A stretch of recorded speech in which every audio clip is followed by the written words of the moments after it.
ನಮಸ್ಕಾರ ವೀಕ್ಷಕರೇ, ನಮ್ಮ ವಿಜಯ ನ್ಯೂಸ್ಗೆ ಸ್ವಾಗತ. ನಾನು ಚೇತನ್ ದಾಸರಹಳ್ಳಿ. ವೀಕ್ಷಕರೇ, ಇನ್ನೇನು ಕೆಲವೇ ಕ್ಷಣಗಳಲ್ಲಿ ರಾಮಲಲ್ಲ ಜಗತ್ತಿಗೆ ಅರ್ಪಣೆ ಆಗ್ತಾ ಇದ್ದಾನೆ, ಲೋಕಾರ್ಪಣೆ ಆಗ್ತಾ ಇದ್ದಾನೆ. ಈ ಒಂದು ಸಂದರ್ಭದಲ್ಲಿ ಬಾಲರಾಮನ ಕುರಿತಾಗಿ ಹಾಗೂ ಅಲ್ಲಿ ನಡೀತಾ ಇರ್ತಕ್ಕಂಥ ಪ್ರಾಣ ಪ್ರತಿಷ್ಠಾಪನೆಯ ಕುರಿತಾಗಿ ನಮ್ಮೊಂದಿಗೆ ಮಾತಾಡೋದಕ್ಕೆ ಬಂದಿದ್ದಾರೆ ಡಾಕ್ಟರ್ ಭಾನುಕುಮಾರ್ ಅವರು. ಅವ್ರಿಗೆ ಕಾರ್ಯಕ್ರಮಕ್ಕೆ ಸ್ವಾಗತ. ಗುರುಗಳೇ ನಮಸ್ಕಾರ. ಗುರುಗಳೇ, ಇವತ್ತು ನೀವು ನೋಡ್ತಾ ಇದ್ದೀರಾ, ನಮ್ಮೆಲ್ಲರ ಒಳಗೂ ಯಾವುದೋ ಒಂದು ಶಕ್ತಿ ಸಂಚಾರ ನಡೀತಾ ಇರೋ ತರ ಇದೆ. ಇಡೀ ದೇಶದ ತುಂಬಾ ಸಂಭ್ರಮದ ವಾತಾವರಣ ನಡೀತಾ ಇದೆ. ಈ ಒಂದು ಸಂದರ್ಭದಲ್ಲಿ ರಾಮನ ಮುಹೂರ್ತ, ಇದೇ ಒಂದು ದಿನ ಪ್ರಾಣ ಪ್ರತಿಷ್ಠಾಪನೆ ಆಗ್ಬೇಕು ಅಂತ ಹೇಳಿ ರಾಮದೇವರಿಗೆ ಮುಹೂರ್ತವನ್ನು ಇಟ್ಟಿದ್ದಾರೆ. ಗುರುಗಳೇ, ಆ ಮುಹೂರ್ತದ ಬಗ್ಗೆ ಏನಾದರೂ ಮಾತಾಡ್ಬೋದಾ? ಓಂ ನಮೋ ಭಗವತೆ ರಾಮಚಂದ್ರಾಯ. ಓಂ ನಮೋ ಭಗವತೆ ರಾಮಚಂದ್ರಾಯ. ಭಗವತೆ ರಾಮಚಂದ್ರಾಯ. ಶ್ರೀರಾಮನ ಬಗ್ಗೆ ಮಾತಾಡಬೇಕು ಅಂದರೆ ಎಷ್ಟು ಹೊತ್ತು ಮಾತಾಡಿದ್ರೂ ಕೂಡ ಕಡಿಮೆ. ಇವತ್ತು ನಾವು ಪಂಚಾಂಗ ವಿಚಾರ ಮತ್ತು ಇದು ಮುಹೂರ್ತ ಬಂದು ಅಭಿಜಿತ್ ಮುಹೂರ್ತ. ಇದು ಬಹಳ ಶ್ರೇಷ್ಠವಾದಂಥ ಮುಹೂರ್ತ. ನೋಡಿ, ಲಗ್ನ ಬಂದು ಮೇಷ ಲಗ್ನ, ಅಂದರೆ ಗುರು ಲಗ್ನದಲ್ಲಿದ್ದಾರೆ. ಅಂದರೆ ಮಂಗಳ ಮತ್ತು ಗುರು ರಾಶಿ ಪರಿವರ್ತನೆ ಆಗಿರುವಂಥದ್ದು. ಈ ಸಮಯದಲ್ಲಿ ಇವತ್ತು ಮುಹೂರ್ತ ಅಂದಾಗ ಮೃಗಶಿರ ನಕ್ಷತ್ರ, ಸೋಮವಾರ ಅನ್ನೋಂಥದ್ದು ಶುಭ ದಿನ. ಆಮೇಲೆ ಉತ್ತರಾಯಣ ಪುಣ್ಯಕಾಲ ಆರಂಭ ಆಗಿದೆ. ಇದು ತುಂಬ ಮಂಗಳಕರ ಅಂತೇಳಿ ಈ ಮುಹೂರ್ತಕ್ಕೆ ನಾವು ಹೇಳ್ತಾ ಹೋಗ್ತೀವಿ. ಈ ಮುಹೂರ್ತದಲ್ಲಿ ನಾವು ಗ್ರಹಗತಿಗಳನ್ನು ನೋಡ್ತಾ ಹೋದಾಗ ಮೇಷ ಲಗ್ನ, ಲಗ್ನದಲ್ಲೇ ಗುರು, ದ್ವಿತೀಯದಲ್ಲಿ ವೃಷಭ ರಾಶಿಯಲ್ಲಿ ಚಂದ್ರ, ಕನ್ಯಾ ರಾಶಿಯಲ್ಲಿ ಕೇತು, ಶುಕ್ರ, ಬುಧ ಮತ್ತು ಮಂಗಳ ಗ್ರಹ ಧನುರ್ ರಾಶಿಯಲ್ಲಿ, ಸೂರ್ಯ ಮಕರ ರಾಶಿಯಲ್ಲಿ, ಶನಿ ಮಹಾತ್ಮ ತನ್ನ ಸ್ವಂತ ಕ್ಷೇತ್ರ ಕುಂಭ ರಾಶಿಯಲ್ಲಿ, ರಾಹು ಅಂದರೆ ಲಗ್ನ ಭರಣಿ ನಕ್ಷತ್ರ 1ನೇ ಪಾದದಲ್ಲಿ ಬಂದಿದೆ. ಅದೇ ಇದರಲ್ಲಿ ಇದು ನಮ್ಮ ಭಾರತ ದೇಶದಲ್ಲಿ ಬಹಳ ಶ್ರೇಷ್ಠವಾದಂತಹ ಮುಹೂರ್ತ ಕೂಡ ಆಗಿದೆ. ಇದು ಯಾಕೆಂದರೆ ಇವಾಗ ನಮ್ಮ ಹಿಂದೂ ಸನಾತನ ಧರ್ಮ ಅಂತ ನಾವೆಲ್ಲ ಹೇಳ್ತೀವಿ. ಹಿಂದೂ ಸನಾತನ ಧರ್ಮ ಪ್ರಸಿದ್ಧಿಯಾಗ್ತಾ ಇರುವಂತಹ ಮುಹೂರ್ತ. ಅದರಲ್ಲೂ ಕೂಡ ರಾಮನ ಜಾತಕ, ಶ್ರೀರಾಮನ ಜಾತಕ, ಯಾರು ಶ್ರೀರಾಮ ಅಂತಾರೆ, ಯಾರು ಶ್ರೀರಾಮನ ಜೊತೆ ಹೋಗ್ತಾರೆ ಅಂಥವರೆಲ್ಲ ಕೂಡ ರಾಮನಂತೆ ವಿಶ್ವ ಪ್ರಸಿದ್ಧಿ ಆಗ್ತಾರೆ. ಇವತ್ತು ಇಡೀ ವಿಶ್ವದಲ್ಲೇ ಅನೇಕ ಧರ್ಮಗಳಿದೆ. ಆ ಧರ್ಮಗಳಲ್ಲಿ ಸನಾತನ ಧರ್ಮ ಅಂತ ಹೇಳುವಂಥದ್ದೇ ಹಿಂದೂ ಸನಾತನ ಧರ್ಮ. ನೋಡಿ, ಕ್ರಿಶ್ಚಿಯಾನಿಟಿ ಬಂದು 2024ನೇ ಇಸ್ವಿಗ ನಡೀತಾ ಇದೆ. ಕ್ರಿಸ್ತ ಶಕ, ಕ್ರಿಸ್ತ ಪೂರ್ವ ಅಂತೀವಿ. ಕ್ರಿಸ್ತ ಪೂರ್ವಗಿಂತ ಮುಂಚೆ ಮೊಹಮ್ಮದ್ ಪೈಗಂಬರ್ ಬಂದರು. ಅದಕ್ಕಿಂತ ಹಿಂದಿನದು ಸನಾತನ ಧರ್ಮ. ಇವತ್ತು ಇಡೀ ವಿಶ್ವಕ್ಕೇನೆ ಪ್ರಸಿದ್ಧಿ ಆಗ್ತಾ ಇರುವಂತಹ ಒಂದು ಸನಾತನ ಧರ್ಮ ಇದು ನಮ್ಮ ಬರೀ ಭಾರತ ದೇಶ ಅಲ್ಲ, ಇಡೀ ವಿಶ್ವನೇ ವೀಕ್ಷಣೆ ಮಾಡ್ತಾ ಇರುವಂತಹ ಒಂದು ರಾಮ ಮಂದಿರ ಈಗ ನಿರ್ಮಾಣ ಆಗ್ತಾ ಇದೆ. ಅಯೋಧ್ಯೆಯಿಂದ ಈ ನಮ್ಮ ಸನಾತನ ಧರ್ಮ ಇಡೀ ವಿಶ್ವದಲ್ಲೇ ಪ್ರಕಟ ಆಗುವಂತಹ ಸುಸಂದರ್ಭ ಸ್ಥಾಪನೆ ಆಗಿದೆ. ಈ ಲಗ್ನ ಮೇಷ ಲಗ್ನ, ಲಗ್ನದಲ್ಲಿ ಗುರು ಇದ್ದುಬಿಟ್ರೆ 1.25 ಲಕ್ಷ ಕೋಟಿ ದೋಷಗಳು ಕೂಡ ಪರಿಹಾರ ಆಗಿಬಿಡುತ್ತೆ. ಅಂತಹ ಶುಭ ಲಗ್ನ ಇದಾಗಿದೆ. ಮತ್ತೆ ಈ ಗ್ರಹಗತಿಗಳು ಕೂಡ ಈ ಸಮಯದಲ್ಲಿ ಬಹಳ ವಿಶೇಷವಾಗಿದೆ. ಶ್ರೀರಾಮಚಂದ್ರನ ಜಾತಕದಲ್ಲಿ ಆ ಎಲ್ಲ ಗ್ರಹಗಳು, ಅನೇಕ ಗ್ರಹಗಳು, ಚತುರ್ಗ್ರಹಗಳು, ಮಂಗಳ ಗ್ರಹ, ಗುರು, ಶುಕ್ರ, ಶನಿದೇವರು ಇವರೆಲ್ಲ ಉಚ್ಚವಾಗಿರುವಂತಹ ಸಮಯ ಎಷ್ಟೋ ವರ್ಷಕ್ಕೊಂದ್ಸಲ ಬರುತ್ತೆ. ಅಂಥ ಸಮಯದಲ್ಲಿ ಶ್ರೀರಾಮನ ಜನ್ಮ ಆಗಿರುವಂಥದ್ದು ಬಹಳ ನಮ್ಮ ದೇಶಕ್ಕೆ ಇವತ್ತು ಒಂದು ನೋಡಿ, ನೀವೆಲ್ಲ ಪ್ರಿಯ ವೀಕ್ಷಕರೇ, ವಿಚಾರ ಇವತ್ತು ಬಿಜೆಪಿ ಆಡಳಿತ ನಡೆಸಬೇಕಾದ್ರೆ ಶ್ರೀರಾಮನ ಹಿಂದೆ ಹೋಗಿದ್ದಕ್ಕೆ ಇವತ್ತು ಇಡೀ ದೇಶದಲ್ಲಿ ಎಲ್ಲಿ ನೋಡಿದ್ರು ಕೂಡ ಬಿಜೆಪಿ ಪಕ್ಷದ ಆಡಳಿತ, ಎಲ್ಲಿ ನೋಡಿದ್ರು ಕೂಡ ಜಯಕಾರ ನಡೀತಾ ಇದೆ. ಹಂಗೆ ಆ ಥರ ಶ್ರೀರಾಮನ ಜಾತಕ ಅಷ್ಟು ಸೂಪರ್ ಆಗಿದೆ. ಅದಕ್ಕೆ ಇವತ್ತು ಧರ್ಮ ದಂಗೆ ಆಗಬೇಕು, ಸನಾತನ ಧರ್ಮ ಇಡೀ ವಿಶ್ವದಲ್ಲೇ ಹರಡಬೇಕು ಅಂದರೆ ಇದು ಶ್ರೀರಾಮನಿಂದನೇ ಸಾಧ್ಯ. ರಾಮನ ಜೊತೆಗೆ ಹೇಗೆ ಬಿಲ್ಲು ಬಾಣ ಇರುತ್ತೆ, ಯುದ್ಧವನ್ನು ಸಂತೋಷವನ್ನು ಸೋರಿಸುತ್ತೆ. ಹಾಗೆ ಯಾರು ರಾಮನ ಜೊತೆ ಹೋಗ್ತಾ ಇರ್ತಾರೋ ಅವರೆಲ್ಲರಿಗೂ ಕೂಡ ಜಯ ಅನ್ನೋದು ಹಾಗೆ ಆಗುತ್ತೆ. ವಿಜಯ, ಕೀರ್ತಿ. ಯಾರು ರಾಮನನ್ನ ನೆನಪು ಮಾಡ್ತಾರೋ, ಆಗಿನ ಕಾಲದಲ್ಲಿ ಒಂದೊಂದು ಪುಸ್ತಕಗಳಲ್ಲೂ ಬರಿತಾ ಇದ್ವಿ, ಜೈ ಶ್ರೀರಾಮ್, ಜೈ ಶ್ರೀರಾಮ್, ಜೈ ಶ್ರೀರಾಮ್ ಅಂತ. ಎಷ್ಟು ನಾವು ರಾಮನ ಜಪ ಮಾಡ್ತೀವಿ ಅಷ್ಟು ನಾವು ಸುಪ್ರಸಿದ್ಧರಾಗ್ತೀವಿ. ಯಾಕೆಂದ್ರೆ ರಾಮ ಅವತಾರ ಆದಾಗ ಮಹಾವಿಷ್ಣು ಬಹಳ ಸಂತೃಪ್ತನಾಗ್ತಾನೆ. ಇವತ್ತು ಅಯೋಧ್ಯೆಯಲ್ಲಿ ನೋಡಿ 84 ಸೆಕೆಂಡ್ಗಳಲ್ಲಿ ರಾಮನ ಶ್ರೀರಾಮ ಪ್ರತಿಷ್ಠಾ ಇಂತಹ ಅಭಿಜಿತ್ ಮುಹೂರ್ತದಲ್ಲಿ ಮಾಡ್ತಾ ಇರುವಂಥದ್ದು ಅತ್ಯಂತ ಶುಭ. ಆದರೆ ಮೇಷ ಲಗ್ನ ಅನ್ನೋದು ಚರಲಗ್ನ ತಗೋಬಾರ್ದಾಯಿತು, ಸ್ಥಿರ ಲಗ್ನ ತಗೋಬೇಕು ಅನ್ನೋಂಥದ್ದು ಜ್ಯೋತಿಷ್ಯ ಶಾಸ್ತ್ರ ಹೇಳುತ್ತೆ. ಅದನ್ನ ನಾನು ಆಮೇಲೆ ನಿಮಗೆ ಡಿಸ್ಕಸ್ ಮಾಡ್ತೀನಿ. ಆದರೂ ಕೂಡ ಇವತ್ತಿನ ದಿನ ಪ್ರತಿಯೊಬ್ಬರೂ ಕೂಡ ನೀವು ಗರ್ಭಿಣಿಯರಾಗಿರ್ಬೋದು, ನೀವೆಲ್ಲ ರಾಮಾಯಣವನ್ನು ಕೇಳಿ ಶ್ರೀರಾಮನ ಜಪ ಮಾಡಿ, ಅವಾಗ ರಾಮನಂತೆ ನಾವು ಎಷ್ಟು ಸಂಕಲ್ಪ ಮಾಡ್ಕೊಂತೀವಿ ಅವಾಗ ರಾಮನಂತೆ ನಾವು ಮಗುವನ್ನ ನಾವು ಜನ್ಮ ಪಡೆಯಕ್ಕೆ ಸಾಧ್ಯ ಆಗುತ್ತೆ. ಗುರುಗಳೇ, ಈಗ ರಾಮನ ಪ್ರಾಣ ಪ್ರತಿಷ್ಠಾಪನೆ ಏನ್ ನಡೀತಾ ಇದೆ, ಇದು ಯಾವ ತರ ನಡೀತಾ ಇರ್ಬೋದು? ಇದು ಕ್ರಿಯೆಗಳು ಏನೇನಿದೆ, ಏನೇನೋ ಕಾರ್ಯಕ್ರಮಗಳನ್ನ ಇದ್ರ ಮುಖಾಂತರ ಮಾಡ್ತಾರೆ ಈಗ ರಾಮನ ಪ್ರಾಣ ಪ್ರತಿಷ್ಠಾಪನೆಗೆ? ಇವಾಗ ನೋಡಿ, ನಿಮ್ಮ ಪ್ರಶ್ನೆ ತುಂಬಾ ಉತ್ತಮವಾಗಿದೆ. ಯಾಕೆಂದ್ರೆ ಜಗತ್ತನ್ನೇ ನಿಯಂತ್ರಿಸುವಂತವನು ಪರಮಾತ್ಮ, ಭಗವಂತ, ಸೃಷ್ಟಿಕರ್ತ, ಲೋಕಕರ್ತ ಅಂತ ಕರಿತೀವಿ. ಅಂತಹ ಭಗವಂತನನ್ನ ನಾವೇ ಪ್ರಾಣ ಪ್ರತಿಷ್ಠಾಪನೆ ಮಾಡ್ತೀವಾ ಅನ್ನೋಂಥದ್ದು ನಿಮ್ಮ ಪ್ರಶ್ನೆ ಆಗಿರುತ್ತೆ. ವಾಗ್ಲೂ ದೈವಿಕ ಪ್ರೇರಣೆಯಿಂದಲೇ ಧರ್ಮ ಗ್ರಂಥ ಅನ್ನುವಂಥದ್ದು ಆರಂಭ ಆಗಿರುವಂಥದ್ದು. ಜ್ಯೋತಿಷ್ಯ ಅನ್ನೋದು ವೇದದ ಒಂದು ಅಂಗ ಆಗಿದೆ, ಅದು ಒಂದು ಬೆಳಕು. ಹಾಗೆ ದೇವರಿಂದನೇ ಬಂದಿರುವಂಥದ್ದು ವೇದಾಂಗ, ವೇದ ಅನ್ನುವಂಥದ್ದು.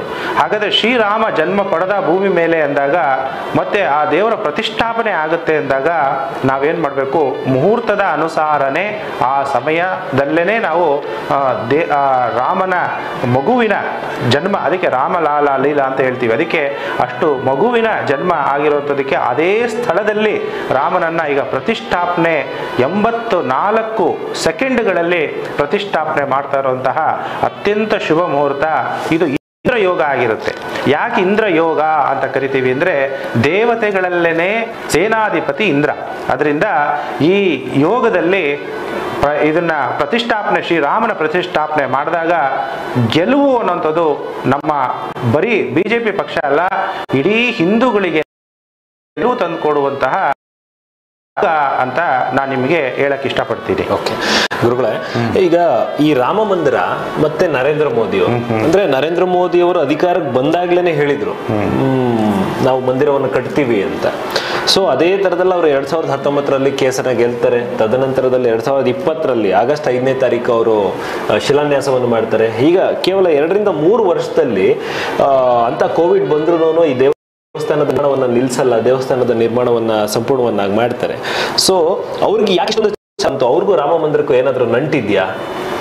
ನೋಡಿ, ಯಾಕೆಂದ್ರೆ ಇವತ್ತು ಬಿಜೆಪಿ ಪಕ್ಷ ಆಡಳಿತಕ್ಕೆ ಬಂದಿದೆ ಅಂದ್ರೆ ಶ್ರೀರಾಮನ ಹಿಂದೆ ಹೋಗಿದ್ದಕ್ಕೆ ನಾನು ಆಗ್ಲೇ ಹೇಳಿದೆ. ಅದಕ್ಕೆ ಶ್ರೀರಾಮನಿಗೂ ಮತ್ತೆ ಇವತ್ತು ಮುಹೂರ್ತ ಇಟ್ಟಿರೋದಕ್ಕೂ ಕೂಡ ಲಿಂಕ್ ಇದೆ. ನನ್ನ ಹತ್ರ ನರೇಂದ್ರ ಮೋದಿ ಅವರ ಜಾತಕ ಕೂಡ ಇದೆ. ಆಮೇಲೆ ಇವಾಗ ಮುಹೂರ್ತ ಇಟ್ಟಿರುವಂತಹ ಸಮಯ ಕೂಡ ನನ್ನ ಹತ್ರ ಇದೆ. ಯಾಕೆಂದ್ರೆ ನರೇಂದ್ರ ಮೋದಿ ಅವ್ರದ್ದು ವೃಶ್ಚಿಕ ಲಗ್ನ, ಅವರ ಜನ್ಮ ರಾಶಿ ಕೂಡ ವೃಶ್ಚಿಕ ರಾಶಿ. ಈ ಮುಹೂರ್ತ ಕುಂಡಲಿ ಸಪ್ತಮದಲ್ಲಿ ಚಂದ್ರ ಇರೋದ್ರಿಂದ ಈ ಮುಹೂರ್ತ ಮತ್ತೆ ಶ್ರೀರಾಮ ಇವೆರಡನ್ನೂ ನಾನು ಮಾಡಿದಾಗ ಮತ್ತೆ ನನಗೆ ನರೇಂದ್ರ ಮೋದಿ ಅವರಿಗೆ ಒಂದು ಶಕ್ತಿ, ಮತ್ತೆ ಗೆಲ್ಲೋದಕ್ಕೋಸ್ಕರ ಒಂದು ಶಕ್ತಿ ಅನ್ನೋದು ಪ್ರಚಾರ ಆಗುತ್ತೆ ಅನ್ನೋಂತಹ ಒಳಗಡೆ ಅವರಿಗೆ ಆ ಆತ್ಮಜ್ಞಾನ ಅನ್ನೋದು ಗೊತ್ತಾಗಿದೆ. ಅದಕ್ಕೇನೆ ಇವಾಗ ಎಲೆಕ್ಷನ್ 2024ರಲ್ಲಿ ಎಲ್ಲರಿಗೂ ಗೊತ್ತಿರುವಂಥ ವಿಚಾರ, ಲೋಕಸಭಾ ಎಲೆಕ್ಷನ್ ನಡೀತಾ ಇದೆ. ಇಂತಹ ಸಮಯದಲ್ಲಿ ಇವತ್ತು ಹಿಂದುತ್ವ ಸಿದ್ಧಾಂತವನ್ನ ಪಕ್ಷ ಚುನಾವಣೆಯನ್ನ ಪಡೆದು ಅದರಿಂದ ಲಾಭ ಪಡಿಬೇಕು ಅನ್ನುವಂಥದ್ದು ಕೂಡ ಪಕ್ಷದ ವಿಚಾರದಲ್ಲಿ ಮಾತಾಡಬೇಕಾಗುತ್ತೆ.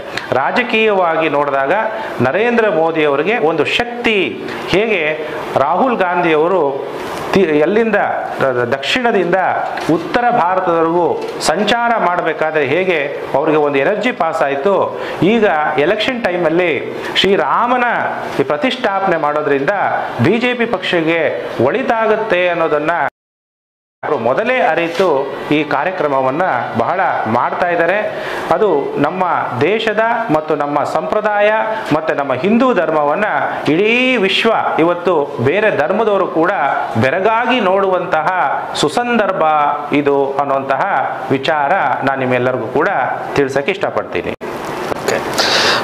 ಗುರುಗಳೇ, ಈಗ ನೀವಿಲ್ಲಿ ಈಗ ನೋಡ್ತಾ ಇದ್ದೀರಾ, ಈಗ ಪ್ರಾಣ ಪ್ರತಿಷ್ಠಾಪನೆ ನಡೀತಾ ಇದೆ, ರಾಮಲಲ್ಲಾನ ಪ್ರಾಣ ಪ್ರತಿಷ್ಠಾಪನೆ ನಡೀತಾ ಇದೆ. ಇದು ಸಾವಿರಾರು ವರ್ಷಗಳ ರಾಮಲಲ್ಲಾನಿಗೂ ಮತ್ತು ಇವತ್ತಿನ ರಾಮಲಲ್ಲಾನಿಗೂ ಏನಾದರೂ ವ್ಯತ್ಯಾಸ ಅನ್ನೋದು ಕಾಣಿಸ್ತಾ ಇದೆಯಾ? ಈ ಒಂದು ದೃಶ್ಯಾವಳಿಗಳನ್ನ ನೋಡಿದಾಗ ಈಗ ನಮ್ಮ ತಲೆನಲ್ಲಿ ಒಂದು ಕಲ್ಪನೆ ಇರುತ್ತಲ್ಲ, ರಾಮ ಅಂದ್ರೆ ಹಿಂಗೆ ಇರಬೇಕು ಅಂತ.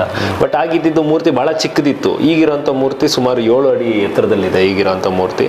ಈಗ ಈ ಒಂದು ರಾಮಲಲ್ಲನ ಮೂರ್ತಿ ನೋಡಿದಾಗ ನಿಮ್ಗೆ ಏನ್ ಅನ್ಸುತ್ತೆ ಗುರುಗಳೇ? ಯಾವ ತರ ಭಾವನೆ ಮೂಡುತ್ತೆ? ತುಂಬ ರಾಮಲಾಲ ಮೂರ್ತಿ ಬಹಳ ತುಂಬ ಉತ್ತಮವಾಗಿ ಕೆತ್ತನೆಗಳಾಗಿದೆ. ಯಾಕಂದರೆ ಮಹಾವಿಷ್ಣುವಿನ ಆಕಾರಗಳು ಕೂಡ ಆ ಕೆತ್ತನೆಯಲ್ಲಿ ಶಿಲ್ಪಿಗಳು ಕೆತ್ತನೆ ಮಾಡಿದ್ದಾರೆ. ಈಗಲೂ ಕೂಡ ನಾವು ಆ ರಾಮನ ಮೂರ್ತಿಯನ್ನು ನೋಡಿದಾಗ ನಮಗೆ ಹಾಗೇ ದೈವ ಭಕ್ತಿ ಅನ್ನೋದು ಬರುತ್ತೆ. ಇವತ್ತು ನಮಗೆ ಪ್ರಪಂಚಕ್ಕೆ ಕಾಣೋ ಥರ ಇವತ್ತು ಆಗ್ತಾ ಇದೆ. ಆದರೆ ಇದಕ್ಕಿಂತ ಮೊದಲಿಂದನೂ ಕೂಡ ಮೂರ್ತಿಯನ್ನು ಸಪ್ರೇಟ್ ಒಂದು ಜಾಗದಲ್ಲಿ ಇಟ್ಟು ಪೂಜೆ ಮತ್ತು ಪ್ರಾಣ ಪ್ರತಿಷ್ಠಾಪನೆ ಮತ್ತು ಆ ದೇವರಿಗೆ ಶಕ್ತಿಯನ್ನು ತುಂಬ್ತಾ ಬಂದಿದ್ದಾರೆ ನಮ್ಮ ಪುರೋಹಿತರು. ಇವತ್ತು ನಾವು ಇಡೀ ವಿಶ್ವ ಮತ್ತು ನಾವು ನೋಡ್ತಾ ಇದ್ದೀವಿ ಅಷ್ಟೇ. ಅದಕ್ಕಿಂತ ಮೊದಲೇ ಇವಾಗ ನಾವು ಮೂರ್ತಿಯನ್ನು ಎಲ್ಲ ವೀಕ್ಷಕರು ಕೂಡ ವೀಕ್ಷಣೆ ಮಾಡ್ತಾ ಇದ್ದೀರಾ. ಅಲ್ಲಿ ನೋಡಿದ್ರೆ ನಿಮಗೆ ಪ್ರತ್ಯಕ್ಷ ಶ್ರೀರಾಮಚಂದ್ರ ಕಂಡಂತನೇ ಕೂಡ ಕಂಡು ಬರುತ್ತೆ. ಯಾಕೆ ಅಂದರೆ ಆಗಲೇ ಅದಕ್ಕೆ ಜೀವವನ್ನು ತುಂಬಿಸಿದ್ದಾರೆ. ಅದಕ್ಕಿಂತ ಮೊದಲೇ ಬೇರೆ ಕಡೆ ದೇವಸ್ಥಾನದ ಮತ್ತೊಂದು ಭಾಗದಲ್ಲಿ ದೇವರು ಅದರ ಪೂಜೆ ಅರ್ಚನೆಗಳನ್ನು ಮಾಡಿ ಆ ಶಕ್ತಿ ತುಂಬಿರೋದ್ರಿಂದ ಆ ರಾಮನ ಮೂರ್ತಿಗೆ ಅಷ್ಟೊಂದು ಕಳೆ ಅನ್ನೋದು ಕಂಡು ಬರ್ತಾ ಇದೆ. ಎಲ್ಲ ಅವತಾರ ಆ ಮೂರ್ತಿಯಲ್ಲಿ ನೀವು ಕಾಣಬಹುದು. ಗುರುಗಳೇ, ಈಗ ನರೇಂದ್ರ ಮೋದಿ ಅವರು ಈ ಒಂದು ದೇವಸ್ಥಾನದ ಉದ್ಘಾಟನೆಯನ್ನ ಮಾಡೋದ್ರಿಂದ, ರಾಮ ಮಂದಿರದ ಉದ್ಘಾಟನೆಯನ್ನ ಮಾಡೋದ್ರಿಂದ ಬಹಳ ಶಕ್ತಿ ಅವ್ರಿಗೆ ಬರುತ್ತೆ. ಆಮೇಲೆ ಮುಂದಿನ ದಿನದಲ್ಲಿ ಅವರು ಚುನಾವಣೆಯಲ್ಲಿ ಯಶಸ್ಸನ್ನ ಕಾಣಬಹುದು ಅಂತ ನೀವು ಹೇಳಿದ್ರಿ. ಹಾಗೇನೆ ಈ ಅಷ್ಟೊಂದು ಶಕ್ತಿ ಬರಬೇಕು ಅಂದ್ರೆ ನನಗೆ ಗೊತ್ತಿರೋ ಪ್ರಕಾರ ವಾಸ್ತುಶಿಲ್ಪನೂ ಎಲ್ಲೋ ಒಂದತ್ರ ತಾಳೆ ಆಗ್ಬೇಕು. ಅಂದ್ರೆ ಒಂದು ದೇವಸ್ಥಾನ ಕಟ್ಟಿರುವಂತ, ನಿರ್ಮಾಣ ಮಾಡಿರುವಂತ ವಾಸ್ತುಶಿಲ್ಪ ತಾಳೆ ಆಗ್ಬೇಕು. ಈಗ ಈ ದೇವಸ್ಥಾನದ ವಾಸ್ತುಶಿಲ್ಪ ಹೇಗಿರ್ಬೋದು? ದೇವಸ್ಥಾನವನ್ನ ಯಾವ ತರ ನಿರ್ಮಾಣ ಮಾಡಿರ್ಬೋದು? ನೋಡಿ, ನೀವೆಲ್ಲ ಅನೇಕ ಶ್ರೀರಾಮನ ದೇವಸ್ಥಾನ ಇವತ್ತು ಹಳ್ಳಿಗಳಲ್ಲಿ ಅಥವಾ ಉತ್ತರ ಕರ್ನಾಟಕದಲ್ಲಿ ಹೋದ್ರೂ ಕೂಡ ರಾಮನ ದೇವಸ್ಥಾನ ಇರುತ್ತೆ, ಆಂಜನೇಯ ಸ್ವಾಮಿ ದೇವಸ್ಥಾನ ಇರುತ್ತೆ. ಅಲ್ಲಿ ಒಂದು ಪವಿತ್ರ ಕ್ಷೇತ್ರ. ಈಗ ಈಶ್ವರನ ದೇವಸ್ಥಾನವೂ ಅನೇಕ ಕಡೆ ಇರುತ್ತೆ. ಆದರೆ ನಾವು ಧರ್ಮಸ್ಥಳಕ್ಕೆ ಹೋದಾಗ ಅಲ್ಲಿರುವಂತಹ ಪ್ರಭಾವ ಬೇರೆ. ಯಾಕೆಂದರೆ ಅಲ್ಲಿ ಲ್ಯಾಟಿಟ್ಯೂಡ್ ಆ್ಯಂಡ್ ಲಾಂಗಿಟ್ಯೂಡ್ ಮತ್ತು ಅಲ್ಲಿ ಹರಿತಾ ಇರುವಂತಹ ನದಿ. ಆದ್ದರಿಂದ ಇವಾಗ ನೀವು ಅಲ್ಲಿ ಹೋದಾಗ ಇವತ್ತು ಅಲ್ಲಿ ನಡೀತಾ ಇರುವಂಥ ಜಾಗ ಅದು ಪವಿತ್ರವಾದ ಅಲ್ಲಿ ನಿಮಗೆ ರಾಮನ ದರ್ಶನ ಮಾಡೋದ್ರಿಂದ ಅನೇಕ ಜನ್ಮದಲ್ಲಿ ನಾವು ಮಾಡಿರುವಂತಹ ಪಾಪಕರ್ಮಗಳನ್ನು ಕಳ್ಕೊಳ್ಳುವಂತಹ ಪುಣ್ಯಕ್ಷೇತ್ರ ಅದು. ಅಲ್ಲಿರುವಂತಹ ನದಿ ಕೂಡ ಅಷ್ಟೇ ಶ್ರೇಷ್ಠವಾಗಿದೆ. ಆ ನದಿ ಬಗ್ಗೆನೂ ಕೂಡ ನೀವು ಕೇಳಿದ್ರೆ ಅದ್ರ ಬಗ್ಗೆನೂ ಕೂಡ ನಾನು ಖಂಡಿತವಾಗ್ಲೂ ತಿಳಿಸ್ತೀನಿ. ಈಗ ರಾಮ ಮಂದಿರದ ಎದುರುಗಡೆಗೆ ಅಥವಾ ಅಯೋಧ್ಯೆನಲ್ಲಿ ಹರಿತಾ ಇರೋಂಥ ನದಿ ಒಂದು ಸರಯೂ ನದಿ. ಹೌದು. ಆ ಸರಯೂ ನದಿ ರಾಮಾಯಣದಲ್ಲಿ ನಮಗೆ ತಳಕನ್ನ ಹೊಂದುತ್ತೆ. ವಾಲ್ಮೀಕಿಯವರು ಅದ್ರ ಬಗ್ಗೆ ಬರೆದಿದ್ದಾರೆ. ರಾಮನ ಬಾಲ್ಯದ ಜೀವನ ಸರಯೂ ನದಿಯ ದಂಡೆಯ ಮೇಲೆ ನಡೀತು ಅಂತ. ಹೇಗೆ ನಾವು ಕೃಷ್ಣನನ್ನ ಯಮುನಾ ನದಿ ತೀರದಲ್ಲಿ ಅಂತ ಹೇಳ್ತೀವಿ, ಅದೇ ತರ ರಾಮನಿಗೆ ಬಂದ್ರೆ ಸರಯೂ ನದಿ ತೀರದಲ್ಲಿ ರಾಮನ ಬಾಲ್ಯದ ಒಡನಾಟ ನಡೆಯುತ್ತೆ. ಗುರುಗಳೇ, ಸರಯೂ ನದಿ ಮತ್ತೆ ರಾಮ ಮತ್ತು ಅಲ್ಲಿನ ಪಾವಿತ್ರತೆ ಬಗ್ಗೆ ದಯಮಾಡಿ ತಿಳಿಸ್ಕೊಡಿ. ನೋಡಿ, ಯಾಕೆಂದ್ರೆ ಸರಾಯು ನದಿ ಅನ್ನುವಂಥದ್ದು ಬಹಳ ಶ್ರೇಷ್ಠವಾದಂಥ ನದಿ. ಇವತ್ತು ನಾವು ಧರ್ಮಸ್ಥಳಕ್ಕೆ ಹೋದಾಗ ನೇತ್ರಾವತಿ ನದಿಯಲ್ಲಿ ಸ್ನಾನ ಮಾಡಲೇಬೇಕು ಅಂತೀವಿ. ಹಾಗೆ ಕುಕ್ಕೆ ಸುಬ್ರಹ್ಮಣ್ಯ ಸ್ವಾಮಿ ದೇವಸ್ಥಾನಕ್ಕೆ ಹೋದಾಗ ಕುಮಾರಧಾರ ನದಿಯಲ್ಲಿ ಸ್ನಾನ ಮಾಡಬೇಕು ಅಂತೀವಿ. ಹಂಗೆ ಸ್ನಾನ ಮಾಡಿದಾಗ ಅನೇಕ ಚರ್ಮ ರೋಗಗಳು ದೂರ ಆಗಿರೋದು ಕೂಡ ಕಾಣ್ಬೋದು. ಹಾಗೆ ಸರಾಯು ನದಿಗೆ ಯಾಕೆ ಅಷ್ಟು ಶ್ರೇಷ್ಠತೆ ಅಂದರೆ ಅಲ್ಲಿ ಶ್ರೀರಾಮ ನಡೆದಾಡದಂತಹ ಜಾಗ, ಮತ್ತು ಅದೇ ಜಾಗದಲ್ಲಿ 5 ಜನ ಜೈನ ಗುರುಗಳು ಜನಿಸಿದಂತಹ ಒಂದು ಶ್ರೇಷ್ಠವಾದಂತಹ ಪವಿತ್ರ ನದಿ ಅದು. ಅಲ್ಲಿ ಸಿಖ್ ಧರ್ಮದ ಗುರುಗಳು ಕೂಡ ಅಲ್ಲಿ ಓಡಾಡಿದ್ದಾರೆ. ಆಮೇಲೆ ಬುದ್ಧ ಧರ್ಮವನ್ನು ಯಾರ್ಯಾರು ಫಾಲೋ ಮಾಡ್ತೀರಿ, ಗೌತಮ ಬುದ್ಧ ಕೂಡ ತಪಸ್ಸು ಮಾಡಿದಂತಹ ಕ್ಷೇತ್ರ ಮತ್ತು ಆ ನದಿ ಅಷ್ಟು ಪವಿತ್ರವಾಗಿದೆ. ಅದನ್ನು ಮಾನಸ ಸರೋವರ ಅಥವಾ ನೇತ್ರಜ ಅಂತ ಕರಿತೀವಿ, 3 ಹೆಸರಲ್ಲಿ ಕರಿತೀವಿ. ಅದು ಆಮೇಲೆ ಗರ್ಚುನೇವಾಲಿ ಅಂತೀವಿ. ಗರ್ಚುನೇವಾಲಿ ಅಂದರೆ ನಮ್ಮ ಮನೆಗೆ ತಲುಪುವಂಥದ್ದು. ಆಮೇಲೆ ಬಿಹಾರಲ್ಲಿ ಸಂಗಮ ಅಂತ ಕರಿತೀವಿ. ಈ ಸರಾಯು ನದಿ ಹೇಗಿದೆ ಅಂದರೆ ರಾಮನ ಬಿಲ್ಲು ಯಾವ ರೀತಿಯಲ್ಲಿ ಇದೆಯೋ, ನೀವು ಮೇಲಿಂದ ಹೆಲಿಕಾಪ್ಟರಲ್ಲಿ ಅಥವಾ ಮೇಲಿಂದ ನೋಡಿದಾಗ ಹೇಗೆ ರಾಮನ ಬಿಲ್ ಇದೆಯೋ ಅದೇ ರೀತಿಯಲ್ಲಿ ಆ ಸರಾಯು ನದಿ ಕೂಡ ಅದೇ ಥರ ಪವಿತ್ರವಾಗಿದೆ. ಅದೇ ರೀತಿ ಕೂಡ ಕಂಡು ಅಲ್ಲಿ ಸರಾಯು ನದಿಗೆ ಎಲ್ಲರೂ ಕೂಡ ಅಯೋಧ್ಯೆಗೆ ಹೋಗಿ ಬರಬೇಕು. ಅಯೋಧ್ಯೆನ ಶ್ರೀರಾಮನ ಆದಮೇಲೆ ಅಲ್ಲಿ ಹನುಮಂತನ ಗುಡಿ ಇದೆ. ಹನುಮಂತನ ದರ್ಶನ ಮಾಡದೆ ನೀವು ಹೋಗಲೇಬಾರ್ದು ಅಂತಾರೆ. ಅದಾದ ಮೇಲೆ ನಿಮ್ದು ಏನೇ ಪುಣ್ಯ ಕರ್ಮಗಳನ್ನು ಮಾಡ್ಕೋಬೇಕು ಅಂದಾಗ ಈ ನದಿಯಲ್ಲಿ ಸ್ನಾನ ಮಾಡಾದಮೇಲೆ ಅಲ್ಲೊಂದು ಹಸು ಇದೆ, ಅದನ್ನು ಗೋಮಾತೆ ಅಂತೀವಿ. ಆ ಹಸುವನ್ನು ಬಾಲ ನೋಡಿದಾಗ ನಮ್ಮ ಪೂರ್ವಜರನ್ನ ತೋರಿಸುತ್ತೆ. ನಾವು ಏನು ಕರ್ಮಗಳು ಮಾಡಿದ್ದೀವಿ ಅದನ್ನು ಕಿವಿಯಲ್ಲಿ ಹೇಳಿದಾಗ ನಮ್ಮ ಪೂರ್ವಜರಿಗೆ ಅದು ತಲುಪುತ್ತೆ ಅನ್ನುವಂತಹ ವಿಚಾರವನ್ನು ಕೂಡ ನಾವು ಅಯೋಧ್ಯೆಯಿಂದ ನಾವು ತಿಳ್ಕೊಬೋದು. ಇವತ್ತು ಪ್ರಾಣ ಪ್ರತಿಷ್ಠಾಪನಾ ದಿನ ಅನೇಕ ಸೆಲೆಬ್ರಿಟಿಗಳಂತೂ ತುಂಬ ಜನ ಹೋಗ್ತಿದ್ದಾರೆ. ಆದರೆ ತಪಸ್ವಿಗಳು, ಸನ್ಯಾಸಿಗಳು ಹೋಗ್ತಾ ಇರೋದ್ರಿಂದ ಅಲ್ಲಿ ಇನ್ನೂ ತುಂಬ ಪವರ್ಫುಲ್ ಅನ್ನುವಂತಹ ಪ್ರದೇಶ ಅನ್ನೋದು ನಮ್ಮೆಲ್ಲರಿಗೂ ಕೂಡ ಕಂಡು ಬರ್ತಾ ಇದೆ. ಗುರುಗಳ, ಈಗ ಯಾವುದೇ ಒಂದು ಕೆಲಸವನ್ನು ಮಾಡಬೇಕಾದ್ರೆ ನಮ್ಮ ಹಿಂದೂ ಧರ್ಮದ ಶಾಸ್ತ್ರದ ಪ್ರಕಾರವಾಗಿ ವಾಸ್ತುಶಿಲ್ಪವನ್ನು ನೋಡ್ತಾರೆ, ಧರ್ಮಶಾಸ್ತ್ರವನ್ನು ನೋಡ್ತಾರೆ. ಹಾಗೆ ದಿನಗಳಲ್ಲಿ ಸಂಖ್ಯಾಶಾಸ್ತ್ರವನ್ನು ತುಂಬಾ ಪ್ರಭಾವವನ್ನು ಬೀರ್ತಾ ಇದೆ. ಇವತ್ತಿನ ಈ ಒಂದು ಮುಹೂರ್ತಕ್ಕೆ ಮತ್ತೆ ಈ ಒಂದು ಅಯೋಧ್ಯೆಯ ರಾಮ ಮಂದಿರದ ಉದ್ಘಾಟನೆಗೆ ಸಂಖ್ಯಾಶಾಸ್ತ್ರಕ್ಕೆ ಏನಾದ್ರೂ ಸಂಬಂಧ ಇದೆಯಾ? ನೋಡಿ, ಏನಾದ್ರೂ ನೋಡಿ ಪ್ರಿಡಿಕ್ಟ್ ಮಾಡಿದಾರಾ? ಹೌದೌದು. ನೋಡಿ, ಇವತ್ತು ನಾವು ಯಾವುದೇ ಒಂದು ನೋಡ್ಬೇಕಾದ್ರೆ ಜ್ಯೋತಿಷ ಶಾಸ್ತ್ರದ ಮತ್ತೊಂದು ಭಾಗ ಅಂದ್ರೆ ಸಂಖ್ಯಾಶಾಸ್ತ್ರ ಮತ್ತೆ ವಾಸ್ತುಶಾಸ್ತ್ರ. ನಾನು ಆಗ್ಲೇ ಹೇಳಿದೆ, ವಾಸ್ತು ಬಹಳ ಇಂಪಾರ್ಟೆಂಟ್. ಹಳ್ಳಿಗಳಲ್ಲೂ ಕೂಡ ಶ್ರೀರಾಮನ ದೇವಸ್ಥಾನ ಇದೆ. ವಾಸ್ತು ಮುಖ್ಯ. ಹೇಗೆ ಧರ್ಮಸ್ಥಳದ ವಾಸ್ತು ತುಂಬಾ ಪವಿತ್ರ, ಅಲ್ಲಿ ಹೋಗಿದ ತಕ್ಷಣ ನಮಗೆ ತುಂಬ ಒಳ್ಳೆಯದಾಗುತ್ತೆ. ಹಾಗೆ ಕಾಶಿ ವಿಶ್ವನಾಥ ಆಗಿರ್ಬೋದು. ಹಾಗೆ ಈಗ ಸಂಖ್ಯಾಶಾಸ್ತ್ರ ಅನ್ನೋದು ಕೂಡ ಜ್ಯೋತಿಷ್ ಶಾಸ್ತ್ರದ ಮತ್ತೊಂದು ಭಾಗ. ನೋಡಿ, 22/1/2024 22 ಅಂದಾಗ 4ನೇ ನಂಬರ್ ಬರುತ್ತೆ, ಅದು ರಾಹು ಸಂಖ್ಯೆ. ಮತ್ತು ಎಲ್ಲ ಸಂಖ್ಯೆಗಳನ್ನು ಕೂಡ ನೀವು ಆ್ಯಡ್ ಮಾಡಿ 2024 ಅಂದಾಗ ಇದು 4, 5, 6, 8, 9, 10, 11, 12, 13 ಅದು ಕೂಡ ರಾಹುವಿನ ಸಂಖ್ಯೆನೇ ಬರುತ್ತೆ. ಯಾಕೆಂದರೆ ಬರ್ತ್ ನಂಬರು ಮತ್ತು ಫ್ಯೂಚರ್ ನಂಬರು ರಾಹು ನಂಬರ್ ಬರುತ್ತೆ. ಯಾಕೆಂದರೆ ರಾಮ ಗೆದ್ದಿದ್ದು ಯಾರ ಮೇಲೆ ಅನ್ನೋದು ತೋರಿಸುತ್ತೆ. ರಾಮ ಗೆದ್ದಿದ್ದು ರಾವಣನ ಮೇಲೆ. ಅಂದರೆ ರಾಹು ಅಂದರೆ ರಾವಣನ ಮೇಲೆ ಗೆಲ್ಲಿಲ್ಲ ಅಂದಿದ್ರೆ ಇವತ್ತು ರಾಮನ ಪ್ರಸಿದ್ಧಿ ಅಷ್ಟೊಂದು ಆಗ್ತಿರ್ಲಿಲ್ಲ. ಇವತ್ತು ರಾಮನ ಪ್ರಸಿದ್ಧಿ ಯಾವ್ದರಿಂದ ಆಯಿತು ಅಂದಾಗ ಪಂಚವಿಕಾರಗಳು. ರಾವಣ ಅಂದರೆ ಏನು? ಕಾಮ, ಕ್ರೋಧ, ಲೋಭ, ಮೋಹ, ಮದ, ಮತ್ಸರ, ಇವೆಲ್ಲ 5 ಮುಖಗಳು. ಅದೆಲ್ಲದ್ರ ಮೇಲೆ ಅರಿಷಡ್ ವರ್ಗಗಳು, ಆ ಪಂಚವಿಕಾರಗಳು, ಅದ್ರ ಮೇಲೆ ರಾಮ ಹೇಗೆ ಅವ್ರ ಮೇಲೆ ವಿಜಯವನ್ನು ಸಾಧಿಸ್ತಾ ಅನ್ನುವಂಥದ್ದು ಈ ರಾಹುವಿನ ಸಂಖ್ಯೆ ಕೂಡ ಸಂಖ್ಯಾಶಾಸ್ತ್ರದ ಪ್ರಕಾರ ಅದು ಒಳ್ಳೆ ಪ್ರಭಾವವನ್ನು ತೋರಿಸುತ್ತೆ. ಅಲ್ಲ ಗುರುಗಳ, ಈಗ ರಾಹು ಅಂದ್ರೆ ಸುಮಾರು ಜನ ನಾನು ನೋಡಿರೋ ಪ್ರಕಾರ ಕೆಲವೊಂದು ಕಂಪ್ನಿಗಳಿಗೆ ಈಗ 13ನೇ ಫ್ಲೋರ್ ಇದ್ರೆ ಆ ಫ್ಲೋರ್ 13ನೇ ಫ್ಲೋರ್ ಅಂತಾನೆ ಇಡಲ್ಲ, ರಾಹು ನಂಬರ್ ಅಂತ ಹೇಳಿ. ಆಮೇಲೆ ಯಾವ್ದಾದ್ರು ಒಂದು ಕೊಠಡಿಗೆ ಈಗ 13 ಅಂತ ಸಂಖ್ಯೆ ಬಂತಂದ್ರೆ ಇಡಲ್ಲ, ಅದನ್ನ ಸ್ಕಿಪ್ ಮಾಡಿ ಬೇರೆ ಇನ್ನೊಂದೇನೋ ಇಟ್ಟಿರ್ತಾರೆ. ಹಿಂಗಿದ್ದಾಗ ಇಷ್ಟು ದೊಡ್ಡ ಮುಹೂರ್ತಕ್ಕೆ, ಇಷ್ಟು ದೊಡ್ಡ ದಿನದ ಆಯ್ಕೆಗೆ ರಾಹು ನಂಬರ್ನ ಏನಕ್ಕೆ ಆಯ್ಕೆ ಮಾಡಿದ್ರು ಅಂತ? ಅರ್ಧಕಾಯಂ ಮಹಾವೀರ್ಯಂ ಚಂದ್ರನರ್ದನಂ ಸಿಂಹಿಕಾ ಗರ್ಭ ಸಂಭೂತಂ ತಂ ರಾಹುಂ ಪ್ರಣಮಾಮ್ಯಹಂ. ಯಾಕೆ ನಾನು ರಾಹುವನ್ನು ಪ್ರಣಾಮ ಮಾಡಿ ನಿಮಗೆಲ್ಲ ಹೇಳ್ತಾ ಇದ್ದೀನಿ ಅಂದಾಗ, ರಾಹು ಅಂದರೆ ತುಂಬ ಪ್ರತಿಷ್ಠೆ ಮತ್ತು ಪ್ರಭಾವವಾದಂತಹ ಗ್ರಹ ಜ್ಯೋತಿಷ ಶಾಸ್ತ್ರದಲ್ಲಿ. ಇದನ್ನು ಛಾಯಾಗ್ರಹ ಅಂತ ಕರೀಲಾಗುತ್ತೆ.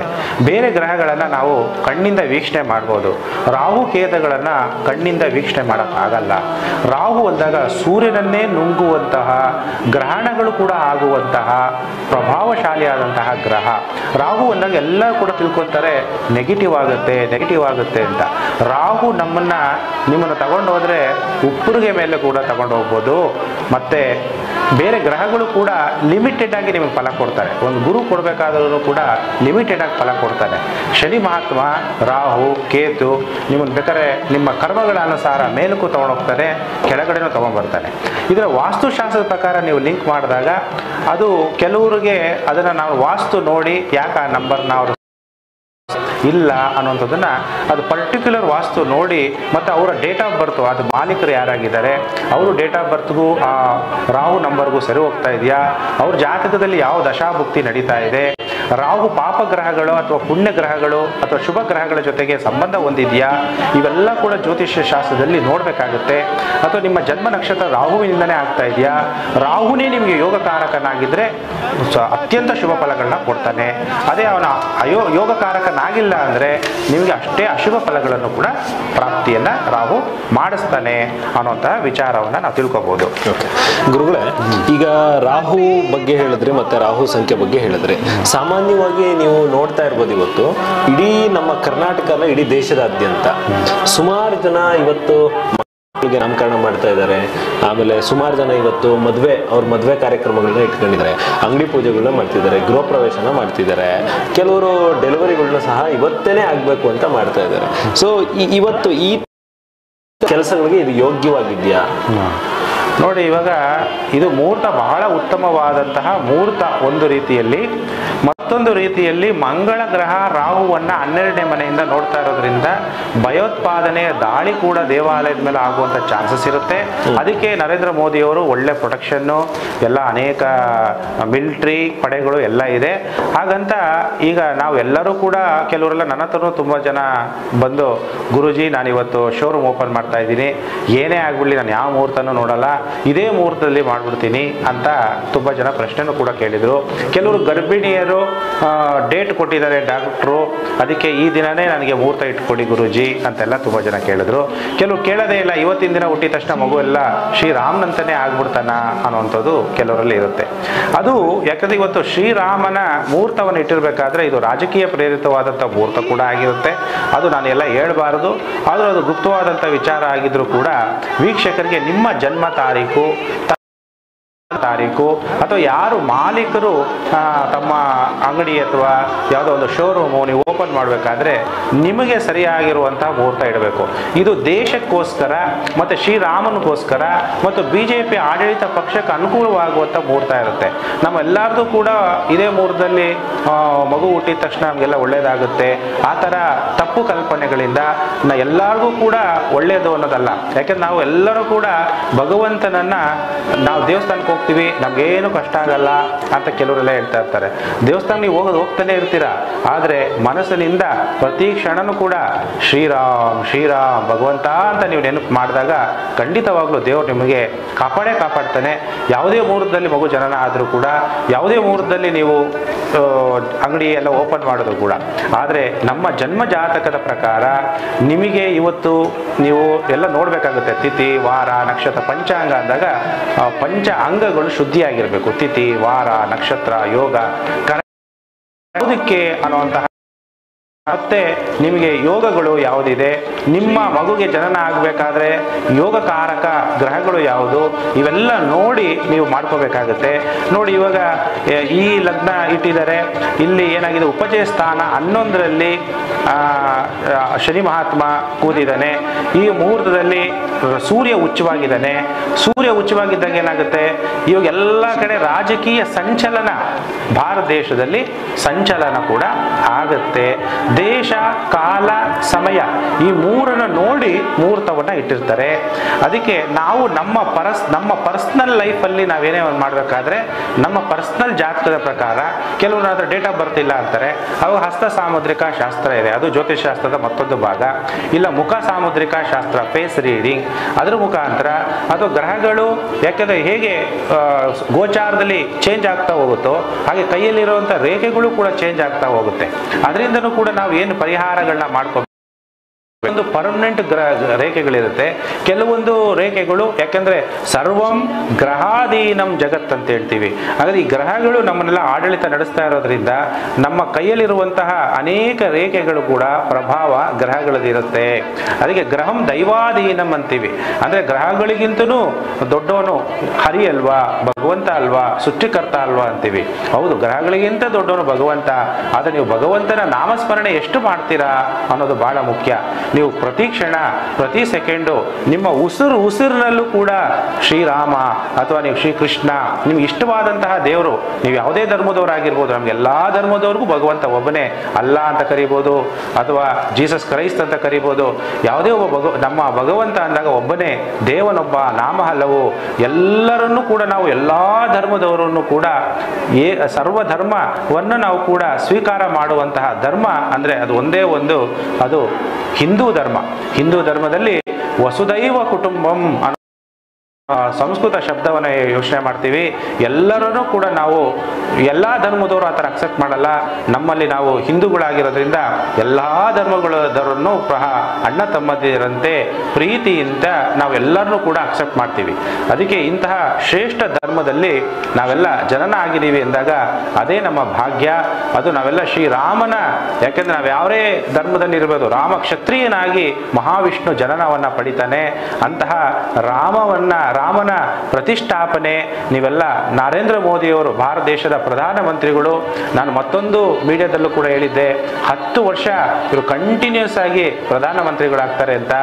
ಈಗ ಇದೊಂದು ಮುಹೂರ್ತ ಮತ್ತು ಶ್ರೀರಾಮನ ಪ್ರತಿಷ್ಠಾಪನೆ, ಇದರಿಂದ ಇನ್ನೂ ನರೇಂದ್ರ ಮೋದಿ ಅವರಿಗೆ ಶಕ್ತಿ ಮತ್ತೆ ಅವರಿಗೆ ಪ್ರಸಿದ್ಧಿ ಇವೆಲ್ಲನೂ ಕೂಡ ತಂದು ಕೊಡ್ತಾ ಇರುವಂಥದ್ದು ಕಂಡು ಬರ್ತಾ ಇದೆ. ಗುರುಗಳೇ, ಈಗ ನೀವು ನೇರ ವೀಕ್ಷಣೆಯಲ್ಲಿ ನೋಡ್ತಾ ಇದ್ದೀರಾ, ನರೇಂದ್ರ ಮೋದಿ ಅವರು ತಮ್ಮ ದೇವರಿಗೆ ಒಂದು ಏನು ಅರ್ಚನೆಯನ್ನು ಮಾಡಿ ಅಥವಾ ಅಭಿಷೇಕವನ್ನು ಮಾಡಿದ ನಂತರ ಈಗ ಭಗವಂತನಿಗೆ ಮಹಾಮಂಗಳಾರತಿಯನ್ನು ಮಾಡಿ ಲೋಕಾರ್ಪಣೆಯನ್ನು ಮಾಡ್ತಾ ಇದ್ದಾರೆ. ಈ ಒಂದು ಸಂದರ್ಭದಲ್ಲಿ ಆ ಪಕ್ಕದಲ್ಲೇನೆ ನಮ್ಮ ಉಡುಪಿಯ ಪೇಜಾವರ ಮಠದ ಸ್ವಾಮೀಜಿಗಳಿದ್ದಾರೆ, ಯೋಗಿ ಆದಿತ್ಯನಾಥರಿದ್ದಾರೆ, ಹೀಗೇನೆ ದೇಶದ ಬೇರೆ ಬೇರೆ ಮೂಲಗಳಿಂದ ಬಂದಿರತಕ್ಕಂಥ VVIPಗಳಿದ್ದಾರೆ. ಆದರೆ ಇವರೆಲ್ಲರೂ ಇದ್ದಾಗ್ಲೂ ಎಲ್ಲೋ ಒಂದ್ ಕಡೆಗೆ ಕೆಲವರೆಲ್ಲ ಹೇಳ್ತಾ ಇದ್ರು, ನರೇಂದ್ರ ಮೋದಿ ಅವರಿಗೆ ಇನ್ ಮುಂದೆ ಕಂಟಕ ಇದೆ, ನರೇಂದ್ರ ಮೋದಿ ಅವರಿಗೆ ಜಾತಕದ ಮುಖಾಂತರ ನೋಡಿದ್ರೆ ಕಂಟಕ ಇದೆ, ಅವರು ಮುಂದಿನ ಚುನಾವಣೆಯಲ್ಲಿ ನಿಂತರು ಗೆದ್ರು ಉಳಿಯೋದು ಕಷ್ಟ, ಮುಂದೆ ಮಹಿಳೆ ಈ ದೇಶವನ್ನ ಆಳ್ವಿಕೆ ಮಾಡ್ತಾಳೆ, ರಾಷ್ಟ್ರಪತಿ ಆಡಳಿತ ಬರುತ್ತೆ ಅಂತೆಲ್ಲ ಹೇಳ್ತಾ ಇದ್ರು. ಈ ಒಂದು ಸಂದರ್ಭದಲ್ಲಿ ಅದು ನಿಜಾನ ಗುರುಗಳೇ? ನೋಡಿ, ಈ ಒಂದು ಸಂದರ್ಭ ಯಾಕಂದ್ರೆ ಸಮಯ ಅನ್ನೋದು ಯಾವಾಗಲೂ ಒಂದೇ ಥರ ಇರಲ್ಲ. ಯಾಕೆಂದ್ರೆ ಅದು ಸಮಯ ಅಂದರೆ ಪರಿವರ್ತನೆಯೇ ಜಗತ್ತಿನ ನಿಯಮ ಅಂತ ನಮಗೆಲ್ಲ ಗೊತ್ತಿರುವಂಥದ್ದು. ಕಾಲೈ ತಸ್ಮೈ ನಮಃ ಅಂತೀವಿ. ಕಾಲ ಪರಿವರ್ತನೆ ಆಗ್ತಾ ಇರುತ್ತೆ. ಇವಾಗ ಮತ್ತೆ ನರೇಂದ್ರ ಮೋದಿ ಅವರೇ ಪ್ರಧಾನಮಂತ್ರಿಗಳು ಆಗೋ ಥರ ಈ ಸಂದರ್ಭದಲ್ಲಿ ಕಾಣಿಸ್ತಾ ಇದೆ. ಡೇಟು ಮುಂಚೆ ಎಲೆಕ್ಷನ್ ಡೇಟ್ ಹಾಕೊಳ್ಳುವಂಥ ಚಾನ್ಸಸ್ಸು ಕಂಡು ಬರ್ತಾ ಇದೆ. ಅದೇ ಡೇಟಿಗೆ ಅವರು ಲೋಕಸಭೆ ವಿಸರ್ಜನೆ ಮಾಡುವ ಸಾಧ್ಯತೆಗಳು ಕಂಡು ಬರ್ತಾ ಇಲ್ಲ.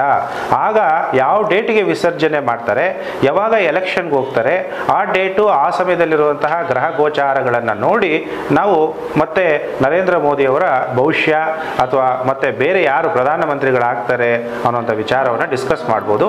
ಈಗ ಅಟ್ ಪ್ರೆಸೆಂಟ್ ಸಿಚುಯೇಷನಲ್ಲಿ ನರೇಂದ್ರ ಮೋದಿ ಅವರ ವರ್ಚಸ್ಸು ಅತಿ ಹೆಚ್ಚಾಗ್ತಾ ಇದೆ.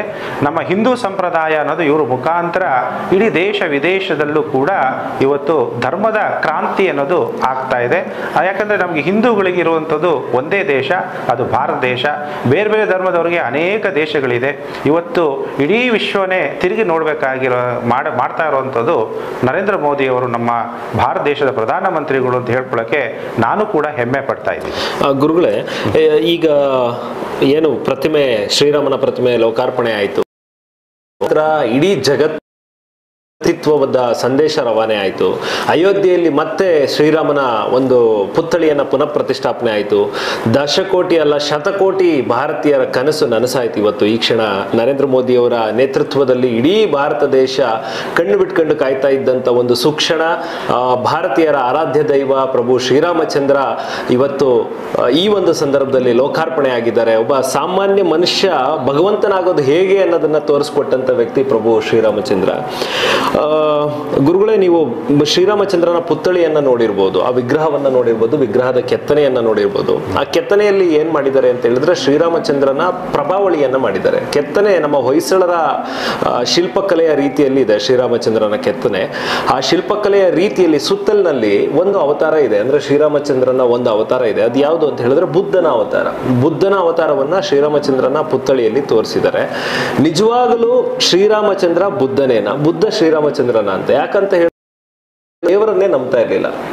ಬುದ್ಧ ಮೂರ್ತಿ ಪೂಜೆಯನ್ನು ಒಪ್ಕೊಳ್ತಾ ಇರಲಿಲ್ಲ. ಬುದ್ಧನಿಗೆ ದೇವರೇ ಇಲ್ಲ, ಒಬ್ಬ ಮನುಷ್ಯನೇ ದೇವರು ಅಂತ ಹೇಳಿದ್ದಂಥ ವ್ಯಕ್ತಿ. ಮತ್ತೆ ಬುದ್ಧ ತನ್ನನ್ನು ತಾನು ಎಲ್ಲೂ ದೇವರು ಅಂತ ಹೇಳ್ಕೊಂಡಿರ್ಲಿಲ್ಲ. ಈಗ ನಾವೇನ್ ಮಾಡಿದೀವಿ, ಬುದ್ಧನನ್ನ ಶ್ರೀರಾಮನ ಪುತ್ಥಳಿ ಒಳಗಡೆ ಇಟ್ಟು ಬುದ್ಧನೇ ರಾಮ, ರಾಮನೇ ಬುದ್ಧ ಅಂತ ಹೇಳ್ತಾ ಇದೀವಿ. ಇದು ಸತ್ಯನಾ ಸುಳ್ಳ? ಇದ್ರ ಬಗ್ಗೆ ಒಂದಷ್ಟು ಚರ್ಚೆ ನಡೀತಾ ಇದೆ. ಇದ್ರ ಬಗ್ಗೆ ಏನಾದರೂ ಒಂದಷ್ಟು ಕ್ಲಾರಿಟಿ ಕೊಡ್ಬೋದಾ ಗುರುಗಳೇ? ನೋಡಿ, ಶ್ರೀರಾಮನ ಅವತಾರಗಳು ಅಂದರೆ ಪರಶುರಾಮ, ಅನೇಕ ಮಹಾವಿಷ್ಣುವಿನ ದಶಾವತಾರಗಳು ಆಗಿದೆ. ಆದರೆ ಬುದ್ಧನೂ ಕೂಡ ಅಲ್ಲಿ ತಪಸ್ಸು ಮಾಡಿದಾನೆ ಅನ್ನುವಂತಹ ಇವಾಗಲೂ ಕೂಡ ನೀವು ಅಯೋಧ್ಯೆಯಲ್ಲಿ ನೋಡಿದ್ರೆ ಕಂಡು ಬರುತ್ತೆ. ಆದರೆ ನನಗಂತೂ ಗೊತ್ತಿಲ್ಲ ಬುದ್ಧ ಶ್ರೀರಾಮನ ಅವತಾರ ಅನ್ನೋದು ನನಗೂ ಸಹ ಗೊತ್ತಿಲ್ಲ. ಆದರೆ ನಿರಾಕಾರ ನಾವು ಮೂರ್ತಿ ಪೂಜನೆ ಅವ್ರು ಖಂಡಿಸಿದ್ರು ಅಂದ ತಕ್ಷಣ ಭಗವಂತ ಅಂದಾಗ ನಾವು ದೇವ್ರನ್ನ ತಲುಪಕ್ಕೋಸ್ಕರ ಮೂರ್ತಿಯ ಮುಖಾಂತರನೂ ಕೂಡ ಭಗವಂತನನ್ನ ತಲುಪಬಹುದು. ಯಾಕಂದ್ರೆ ಇಡೀ ವಿಶ್ವದಲ್ಲೇ ಸೃಷ್ಟಿಕರ್ತ ಲೋಕಕರ್ತ ಭಗವಂತ ಒಬ್ಬನೇ.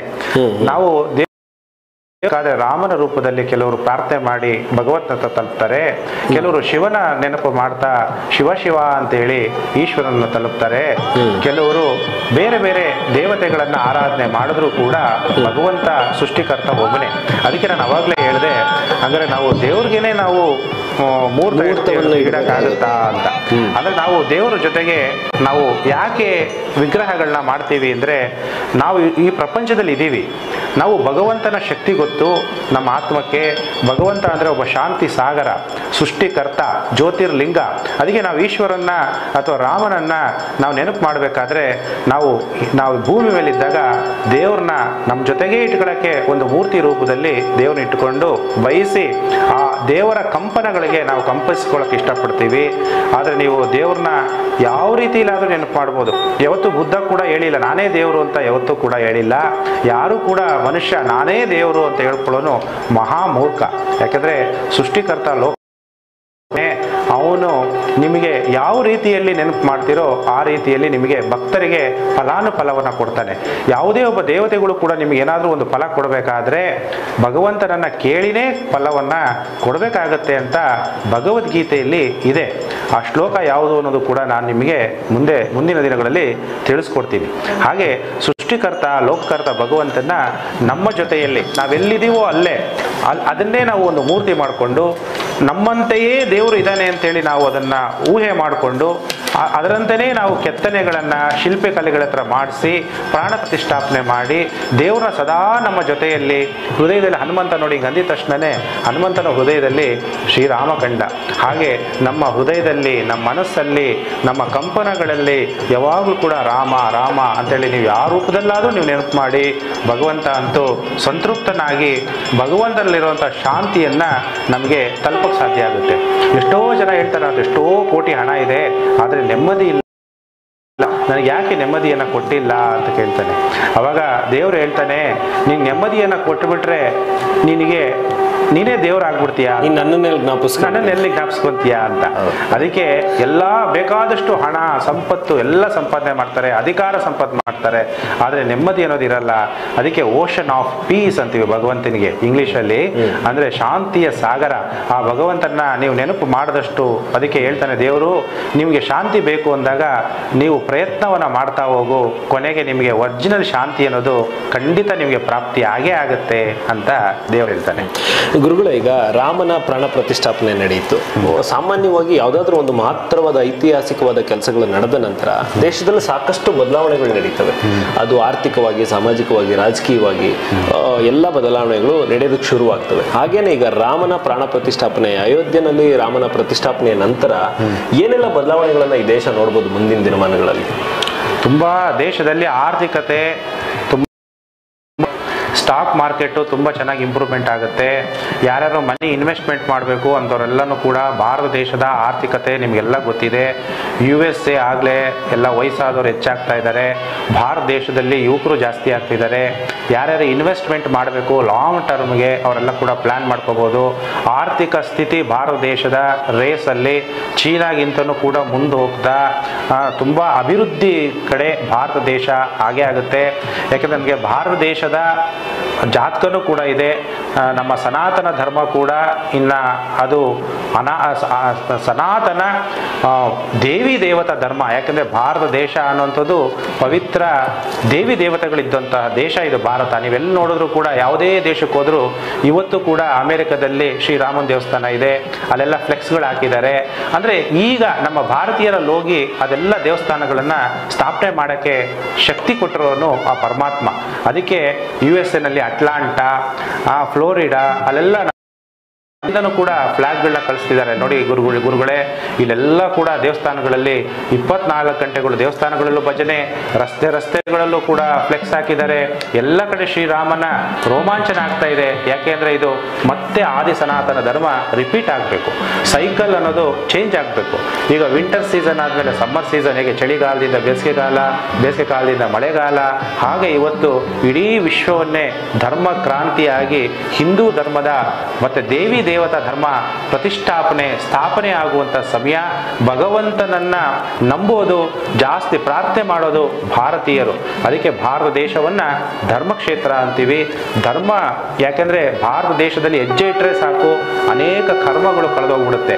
ಸುಖ ಭೋಗ ಪುಣ್ಯ ಮಾಡಿ ಸುಖ ಭೋಗವನ್ನು ಅನುಭವಿಸೋದಕ್ಕೆ ಬೇರೆ ದೇಶಕ್ಕೆ ಹೋಗಿ ಎಲ್ಲ ಪುಣ್ಯವನ್ನ ಕಳ್ಕೊಳ್ಳುವಂತ ಕ್ಷೇತ್ರ ಅಂದ್ರೆ ಬೇರೆ ಬೇರೆ ದೇಶಗಳು.